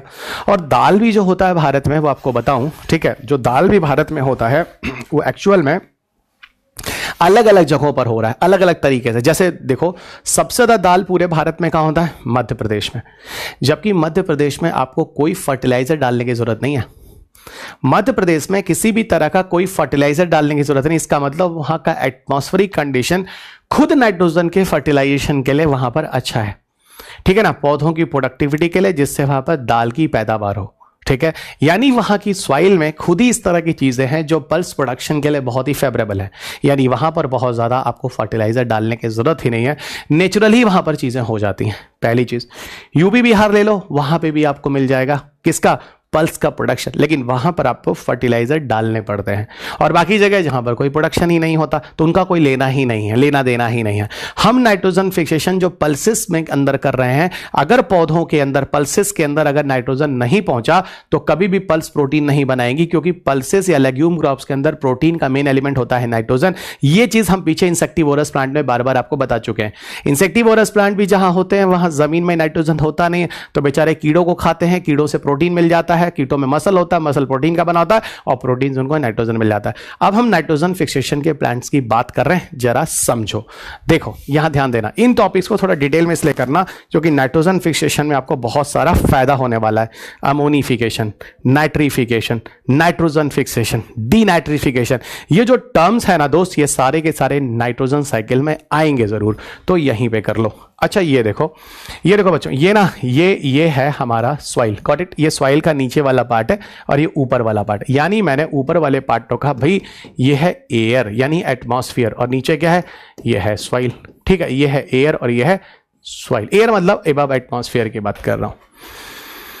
ठीक है, अब देखो यहां पर क्या है बच्चों, ये देखो यहां पर एक प्लांट्स है, उसका रूट है जो कि ग्रो कर रहा है ना, प्लांट्स। और ये कौन सा प्लांट है, ऑफकोर्स पल्सेस प्लांट है ना, ये पल्सेस का प्लांट है, पल्सेस प्लांट है। ठीक है, अब जरा समझना इस सॉइल के अंदर क्या होता है, सॉरी यहां पर सबसे ज्यादा कौन सी गैस है, आपको नाइट्रोजन है। Nitrogen in air pore, soil pore के थ्रू हवा में, मतलब सॉरी यहां हटाते हैं, यहां लिखते हैं, इधर देखो है ना, नाइट्रोजन जो होता है यहां पर सबसे ज्यादा मात्रा में कौन सी गैस पाई जाती है एटमॉस्फेयर में, आपको नाइट्रोजन गैस पाई जाती है। नाइट्रोजन गैस सॉइल पोर के थ्रू आसानी से नीचे घुस रहा होता है। ठीक है, लेकिन ये जो नाइट्रोजन गैस अंदर आ रहा होता है बच्चा, इसको हम कहते हैं एटमॉस्फेरिक नाइट्रोजन। इन एटमॉस्फेरिक नाइट्रोजन को एब्जॉर्ब करने की क्षमता पौधों की जड़ों में नहीं होता है, यानी सीधी बात, plants roots can not absorb the atmospheric nitrogen. अब आप कहोगे सर एटमॉस्फेरिक नाइट्रोजन नीचे जमीन में कैसे आ रहा है, बहुत ही सिंपल तरीका है। जब फार्मर पहले किसी पौधे को लगाता है, उसके पहले यहाँ की प्लॉइंग करता है, जुताई करता है, उससे मिट्टी उठती गिरती है, देखा होगा ट्रैक्टर टाइप का एक नुकीला सा होता है, हलवल होता है, मिट्टी को सॉफ्ट फुरफुरा कर देता है, तो बीच में पोर बन जाते हैं।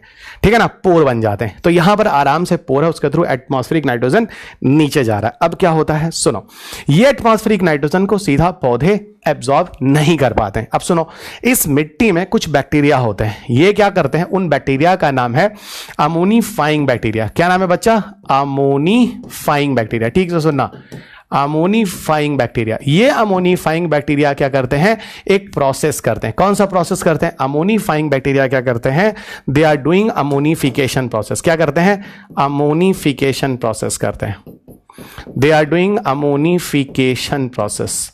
और अमोनिफिकेशन प्रोसेस से क्या होता है, ये जो एटमॉस्फेरिक नाइट्रोजन नीचे पहुंचा है, ये अमोनियम में कन्वर्ट हो जाता है NH+। NH+ का मतलब किस में कन्वर्ट हो जाता है, अमोनियम में कन्वर्ट हो जाता है। तो atmospheric nitrogen convert into ammonium, पहली चीज।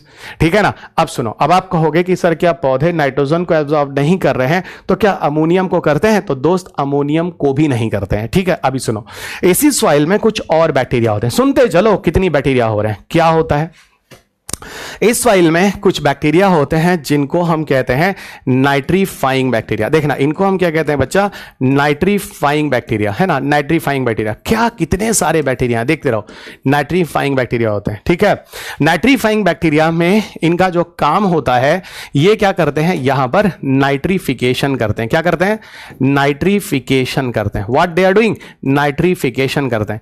नाइट्रिफिकेशन से क्या होता है, नाइट्रिफिकेशन से क्या होता है, जो अमोनियम सॉइल के अंदर हो चुका है, यानी जो एटमॉस्फेरिक नाइट्रोजन अमोनियम में कन्वर्ट हो चुका है, वो अब यहां पर नाइट्राइट और नाइट्रेट में कन्वर्ट हो जाता है। नाइट्राइट और बच्चा नाइट्रेट में कन्वर्ट हो जाता है।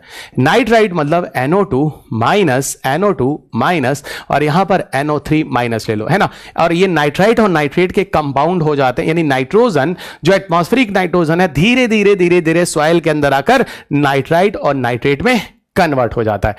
यहां तक हम लोगों ने कुछ नहीं किया, ये सारा का सारा प्रोसेस जो है वो अपने आप सॉइल के अंदर हो रहा है, मध्य प्रदेश में मान लेते हैं, जहां पर सबसे ज्यादा पल्स का प्रोडक्शन हो रहा है। अपने आप। और आपको यह भी समझ में आ जा रहा है कि सॉइल के अंदर ये सारे के सारे जो बैक्टीरिया हैं ये पाए जाते हैं। अब क्या होगा, अब जरा समझो, इसी सॉइल में कुछ और बैक्टीरिया होते हैं, है ना, ये देखो कुछ और बैक्टीरिया होते हैं, समझते जाओ ये सारे बैक्टीरिया। इन बैक्टीरिया को बच्चा हम लोग कहते हैं राइजोबियम, ठीक है। राइजोबियम में भी बहुत सारी स्पीसीज होती है, लेगुमिनीसेरम, बहुत सारे होते हैं, ठीक है। राइजोबियम बैक्टीरिया होते हैं, ये बैक्टीरिया जो होते हैं मृदा में यानी मिट्टी में पाए जाते हैं, ठीक है। असल में ये जो प्लांट्स होते हैं ये कुछ एक्सुडेट्स या केमिकल्स का सिक्रीशन करते हैं। ये प्लांट जो होते हैं कुछ एक्सुडेट्स या केमिकल का सिक्रीशन करते हैं। ये केमिकल या एक्सुडेट्स के सिक्रीशन से ये बैक्टीरिया उनके लालच में आके उनके अंदर चले जाते हैं, और जैसे ही बैक्टीरिया अंदर जाते हैं पौधा तो अपना ऑटोट्रॉप्स होता है, अपना फूड खुद बनाता है। अब ये बैक्टीरिया उनसे खाना खाने लगते हैं और धीरे धीरे इनके अंदर छोटे छोटे से रूट नोड्यूल्स बन जाते हैं। नोड्यूल्स मतलब घुंडी, फूली फूली, ये ना, इनको हम कहते हैं रूट नोड्यूल्स। क्या बोलते हैं बच्चा, रूट नोड्यूल्स कहते हैं ना, रूट नोड्यूल्स कहते हैं। इन रूट नोड्यूल्स के अंदर ये राइजोबियम जाके बैठ जाते हैं। अब ये सारे राइजोबियम बैक्टीरिया इनके अंदर जा चुके हैं, इनके अंदर जा चुके हैं। अच्छा, अब ये राइजोबियम बैक्टीरिया क्या करता है जरा सुनो। ये असल में पौधा जो होता है जो नाइट्रोजन को एब्जॉर्ब करता है वो नाइट्राइट और नाइट्रेट के फॉर्म में पौधा एब्जॉर्ब करता है। यानी अगर ये पूछा जाए कि पल्सेस प्लांट नाइट्रोजन को किस रूप में एब्जॉर्ब करते हैं तो सीधा बोलोगे ना तो ये, सिर्फ और सिर्फ ये। यानी पौधे ने एटमॉस्फेरिक नाइट्रोजन को सारा कुछ जो मिट्टी के अंदर बैक्टीरिया ने किया नाइट्राइट में उसको एब्जॉर्ब कर लिया। अब इस नाइट्राइट के अंदर क्या पड़ा हुआ है बच्चा, नाइट्रोजन। नाइट्रेट के अंदर क्या पड़ा हुआ है, नाइट्रोजन। इस नाइट्राइट और नाइट्रेट में से नाइट्रोजन को अलग कर दिया जाएगा। कौन करेगा उसको अलग करके फिक्स करने का काम? इसको अलग करके फिक्स करने का काम करता है राइजोबियम बैक्टीरिया। राइजोबियम बैक्टीरिया इसीलिए असल में यह वही बैक्टीरिया है जो नाइट्रोजन फिक्सेशन वाला बैक्टीरिया है। यही है जो नाइट्रोजन फिक्सेशन वाला बैक्टीरिया है, जो नाइट्रोजन का फिक्सेशन करता है और जिसकी वजह से क्या होता है, पौधों की जो जड़ें होती हैं, ठीक है, नाइट्राइट और नाइट्रेट को जब एब्जॉर्ब करती हैं उनमें से नाइट्रोजन को अलग कर और पौधों को देने का काम कौन करता है, राइजोबियम। तो रियल में नाइट्रोजन फिक्सेशन बैक्टीरिया कौन, रियल में नाइट्रोजन फिक्सेशन बैक्टीरिया राइजोबियम होता है। और राइजोबियम ये काम क्यों करता है, थोड़ा मैं आपको मॉलिक्यूलर लेवल पे ले जाता हूं, सुन लो। इसलिए क्योंकि राइजोबियम के अंदर निफ जीन पाया जाता है, ये सब थोड़ा ध्यान रखना। राइजोबियम के अंदर निफ जीन पाया जाता है, ठीक है। और दूसरी चीज, इस पूरे प्रोसेस में मॉलिबेडनम जैसे एलिमेंट की जरूरत होती है। तो कौन सा ऐसा एलिमेंट है जो कि, है ना, जो कि मॉलिबेडनम है ना, जो कि नाइट्रोजन फिक्सेशन में जरूरत होता है? तो आंसर है that is a molybdenum, MO, ठीक है ना। अब ये पौधा इस नाइट्रोजन को लेकर अपना आराम से प्रोटीन बनाता है। वो उसकी प्लांट की अपनी साइकिल है जो पौधे के अंदर चलती है और प्रोटीन का फॉर्मेशन हो जाता है। यह है एक नेचुरल तरीके से मध्य प्रदेश में बिना फर्टिलाइजर डाले पल्सेस का प्रोडक्शन जो आपके सामने स्क्रीन पे है। अब यहीं पर अगर मैं बताऊं उन जगहों पर क्या होता है जहां पर ये बैक्टीरिया नहीं पाए जाते, जहां पर ये बैक्टीरिया नहीं पाए जाते ये प्रोसेस नहीं होता। सुनना, जहां पर ये बैक्टीरिया नहीं पाए जाते ये प्रोसेस वहां पे नहीं होता। आप वहां रेडीमेड सिंथेटिक फर्टिलाइजर ले जाओ, रेडीमेड सिंथेटिक फर्टिलाइजर ले आओ जो सरकार आपको देती भी है ना। सिंथेटिक फर्टिलाइजर ले जाओ जिसके अंदर आपको रेडीमेड नाइट्राइट और नाइट्रेट पड़ा होगा, ठीक है। राइजोबियम उस जगह की मिट्टी में मौजूद है, वो अपना पौधे के अंदर चला जाएगा, नाइट्रेट एब्जॉर्ब करके पौधा बना लेगा, क्योंकि ये प्रोसेस वहां पे नहीं हो रहा। ये मैं बता रहा हूं उत्तर प्रदेश और बिहार और जगह स्टेट्स में जो बिना इसके सीधा लगातार सिंथेटिक फर्टिलाइजर लेके आप डाल दीजिए, ये पूरा का पूरा काम हो जाएगा, ठीक है। सिंथेटिक फर्टिलाइजर डाल दीजिए, पूरा का पूरा काम हो जाएगा। तो ये आपको पूरा का पूरा केस है नाइट्रोजन फिक्सेशन का। एक बात और सुनो यहां पे, क्योंकि नाइट्रोजन साइकिल में मैं आपको जब बात करूंगा अमोनिफिकेशन बोलूंगा, नाइट्रिफिकेशन बोलूंगा, नाइट्रोजन फिक्सेशन बोलूंगा, ठीक है, नाइट्रोजन फिक्सेशन वाला बैक्टीरिया बोलूंगा। और यहीं पर एक और प्रोसेस होता है जिसको हम लोग कहते हैं बच्चा क्या, डीनाइट्रिफिकेशन। क्या कहते हैं, दिस इज डीनाइट्रिफिकेशन। अब बात होती है डीनाइट्रिफिकेशन क्या होता है। देखो डीनाइट्रिफिकेशन क्या होता है, सॉइल में इन जगहों पर, समझना, इन सारी जगहों पर सॉइल में यानी नीचे की तरफ, फिर से मैं कह रहा हूं इन सारी जगहों पर, यहां नीचे की तरफ देखना, इन सारी जगहों पर नीचे की तरफ कुछ और भी बैक्टीरिया पाए जाते हैं, कुछ और भी बैक्टीरिया पाए जाते हैं। जैसे मैंने एक का नाम लिखा सीडोमोनास, और जैसे मैं एक का नाम लिखा सीडोमोनास। सीडोमोनास, इस तरह के और भी बैक्टीरिया होते हैं एटसेट्रा ना। सबसे कॉमन जो लिख रहा हूं सीडोमोनास, ये एक ऐसा बैक्टीरिया है जो डीनाइट्रीफाइंग बैक्टीरिया। डीनाइट्रीफाइंग का मतलब होता है जो क्या करता है, डीनाइट्रीफाइंग बैक्टीरिया क्या है, डीनाइट्रीफाइंग बैक्टीरिया है ना, ये डीनाइट्रीफाइंग बैक्टीरिया है। डीनाइट्रीफाइंग बैक्टीरिया क्या करता है, डीनाइट्रीफाइंग बैक्टीरिया क्या करता है, सॉइल के अंदर नाइट्रोजन किसी भी रूप में मौजूद हो, फिर से सुनना, सॉइल के अंदर नाइट्रोजन किसी भी रूप में मौजूद हो, चाहे वो अमोनियम के फॉर्म में हो, चाहे वो नाइट्राइट के फॉर्म में हो, किसी भी फॉर्म में हो, इन सबको फिर से कन्वर्ट कर देता है किसमें, इन सबको फिर से कन्वर्ट कर देता है एटमॉस्फेरिक नाइट्रोजन में। इसका मतलब नाइट्रोजन जो आया था वो सब कुछ फिर नाइट्रोजन के फॉर्म में निकल गया। तो कहीं ना कहीं जमीन के अंदर, सॉइल के अंदर एक नाइट्रोजन की साइकिल भी आपको चलती हुई नजर आ रही है। इस बारे में ध्यान रखना, आगे मैं बताने वाला हूं नहीं। अच्छे से देख लो बच्चों, है ना, अच्छे से देख लो, आगे से मैं सब चीजें बताऊंगा नहीं, बहुत बढ़िया से मैंने आपको करा दिया। और ये बायोलॉजी का भी क्वेश्चन है, इन्वायरमेंट का भी क्वेश्चन है, नाइट्रोजन साइकिल में भी आएगा, अमोनिफिकेशन, नाइट्रिफिकेशन, नाइट्रोजन फिक्सेशन, है ना, ये सारी की सारी चीजें याद रखना। मॉल सा ऐसा एलिमेंट है जो नाइट्रोजन फिक्सेशन में जरूरी होता है, आंसर है मॉलिबेडनम। ये सारी चीजें यहां पर ध्यान रखो, ठीक है, देख लो भाई, बढ़िया से देख लो, ठीक है, देख लो। अब हम आपको आगे लिए चलते हैं, इधर आओ, हम यहां पर थे, ठीक है, मैकेनिज्म ऑफ नाइट्रोजन फिक्सेशन। अब यहीं पर हम एक चीज और लिए चलते हैं, ठीक है, इधर आओ। ये टॉपिक है नाइट्रोजन फिक्सिंग प्लांट्स का, कुछ फैक्ट्स होना पड़ेगा, ठीक है, क्योंकि इकोलॉजी में थोड़े फैक्ट्स जरूरी हैं, इसलिए मैं थोड़े से फैक्ट्स के बारे में बात करूंगा। देखो फार्मर्स जो होते हैं, यहां देखो, जो किसान होता है, ठीक है, नाइट्रोजन फिक्सेशन के लिए, जमीन को और ज्यादा फर्टिलाइजर बनाने के लिए उन जगहों पर क्लोवर्स, वेचेस और पीस जैसे पौधों को लगाता है। और ये फार्मर पूरी दुनिया में करता है। क्यों? क्योंकि नाइट्रोजन फिक्सेशन वाले जब पौधे हम लगाते हैं, इस तरह के पौधे, और मिट्टी में अगर हम इनको छोड़ देते हैं, मिट्टी में छोड़ने का मतलब क्या है, इधर देखो जरा समझो। अगर मैंने कहा मान लो, इधर देखो बच्चा, अगर कहा मान लो जो आपने अभी ये पिक्चर देखा है, ठीक है, अगर मैं ऊपर से पौधे को काट के ले लूं, ठीक है, और ये सारी की सारी जो जमीन है इसके अंदर हम हल चला दें, है ना, प्लाइंग कर दें, तो सारी चीजें मिट्टी में मिल जाएंगी, सारी चीजें मिट्टी में मिल जाएंगी। इसका मतलब नाइट्रोजन जो अच्छा खासा मिट्टी के अंदर मिल जाएगा, और जो नाइट्रोजन अच्छी खासी मात्रा में मिट्टी के अंदर मिल जाएगा उसको हम लोग यूज कर सकते हैं। कहां? अगला पौधा जब लगाओगे तो मिट्टी के अंदर का नाइट्रोजन कंपाउंड उसके लिए फर्टिलाइजर होगा, पौधों को अलग से फर्टिलाइजर डालने की जरूरत नहीं पड़ेगी। यही लॉजिक है जो मैं आपको यहां समझाना चाह रहा हूं, ठीक है, यही लॉजिक है जो मैं आपको समझाना चाह रहा हूं। ये पौधा अपने आप में नाइट्रोजन एनरिच कर देगा सॉइल में, यानी अगली बार जब आप कोई पौधा लगाओगे कोई एक्स्ट्रा केमिकल फर्टिलाइजर डालने की जरूरत नहीं है। इसीलिए इंडिया जैसे कंट्री में किसी क्रॉप रोटेशन के अंदर जब हम पौधे का बदलाव करते हैं, अगली बार कोई दूसरा पौधा लगाते हैं, तो अगर पहली बार अगर हम दाल का पौधा लगाते हैं तो उसकी जड़ें ऑलरेडी अगले पौधे के लिए एज अ फर्टिलाइजर की तरह काम करती हैं। ये एक नेचुरल फर्टिलाइजर है या बायो फर्टिलाइजर है, यहां हम केमिकल का प्रयोग नहीं करते हैं, तो किसी भी तरह का ह्यूमन को या इन्वायरमेंट को इसका कोई नुकसान भी नहीं होता है, ध्यान रखना। तो यहां पर जो चीजें लिखी गई हैं मित्र, वो यही कुछ लिखा गया है जो आप स्क्रीन में देख सकते हैं, है ना। इधर देखो स्क्रीन पे क्या लिखा हुआ है, साफ साफ लिखा है, जैसे क्लोवर, वेचेस, पीस होते हैं, peas and beans serve the dual purpose. देखो ये डुअल पर्पस जो मैंने अभी बोला था, एक तरह ये आपको फूड का सोर्स देते हैं और दूसरी तरफ ये जमीन को और ज्यादा उपजाऊ कर देते हैं, नाइट्रोजन से भरा हुआ, ठीक है। बीन्स जैसे अल्फाल्फा है, पीनट्स है ना, सोयाबीन है, ल्यूपिन है, लेंटिल है, काउसिल है, ये सारे के सारे पौधे जो होते हैं वो लेग्यूम्स ग्रुप से, यानी अगर आप लेग्यूम्स और पल्सेस के जितने एग्जाम्पल याद रखोगे, सारे के सारे जो पौधे होते हैं वो नाइट्रोजन फिक्सेशन करते हैं।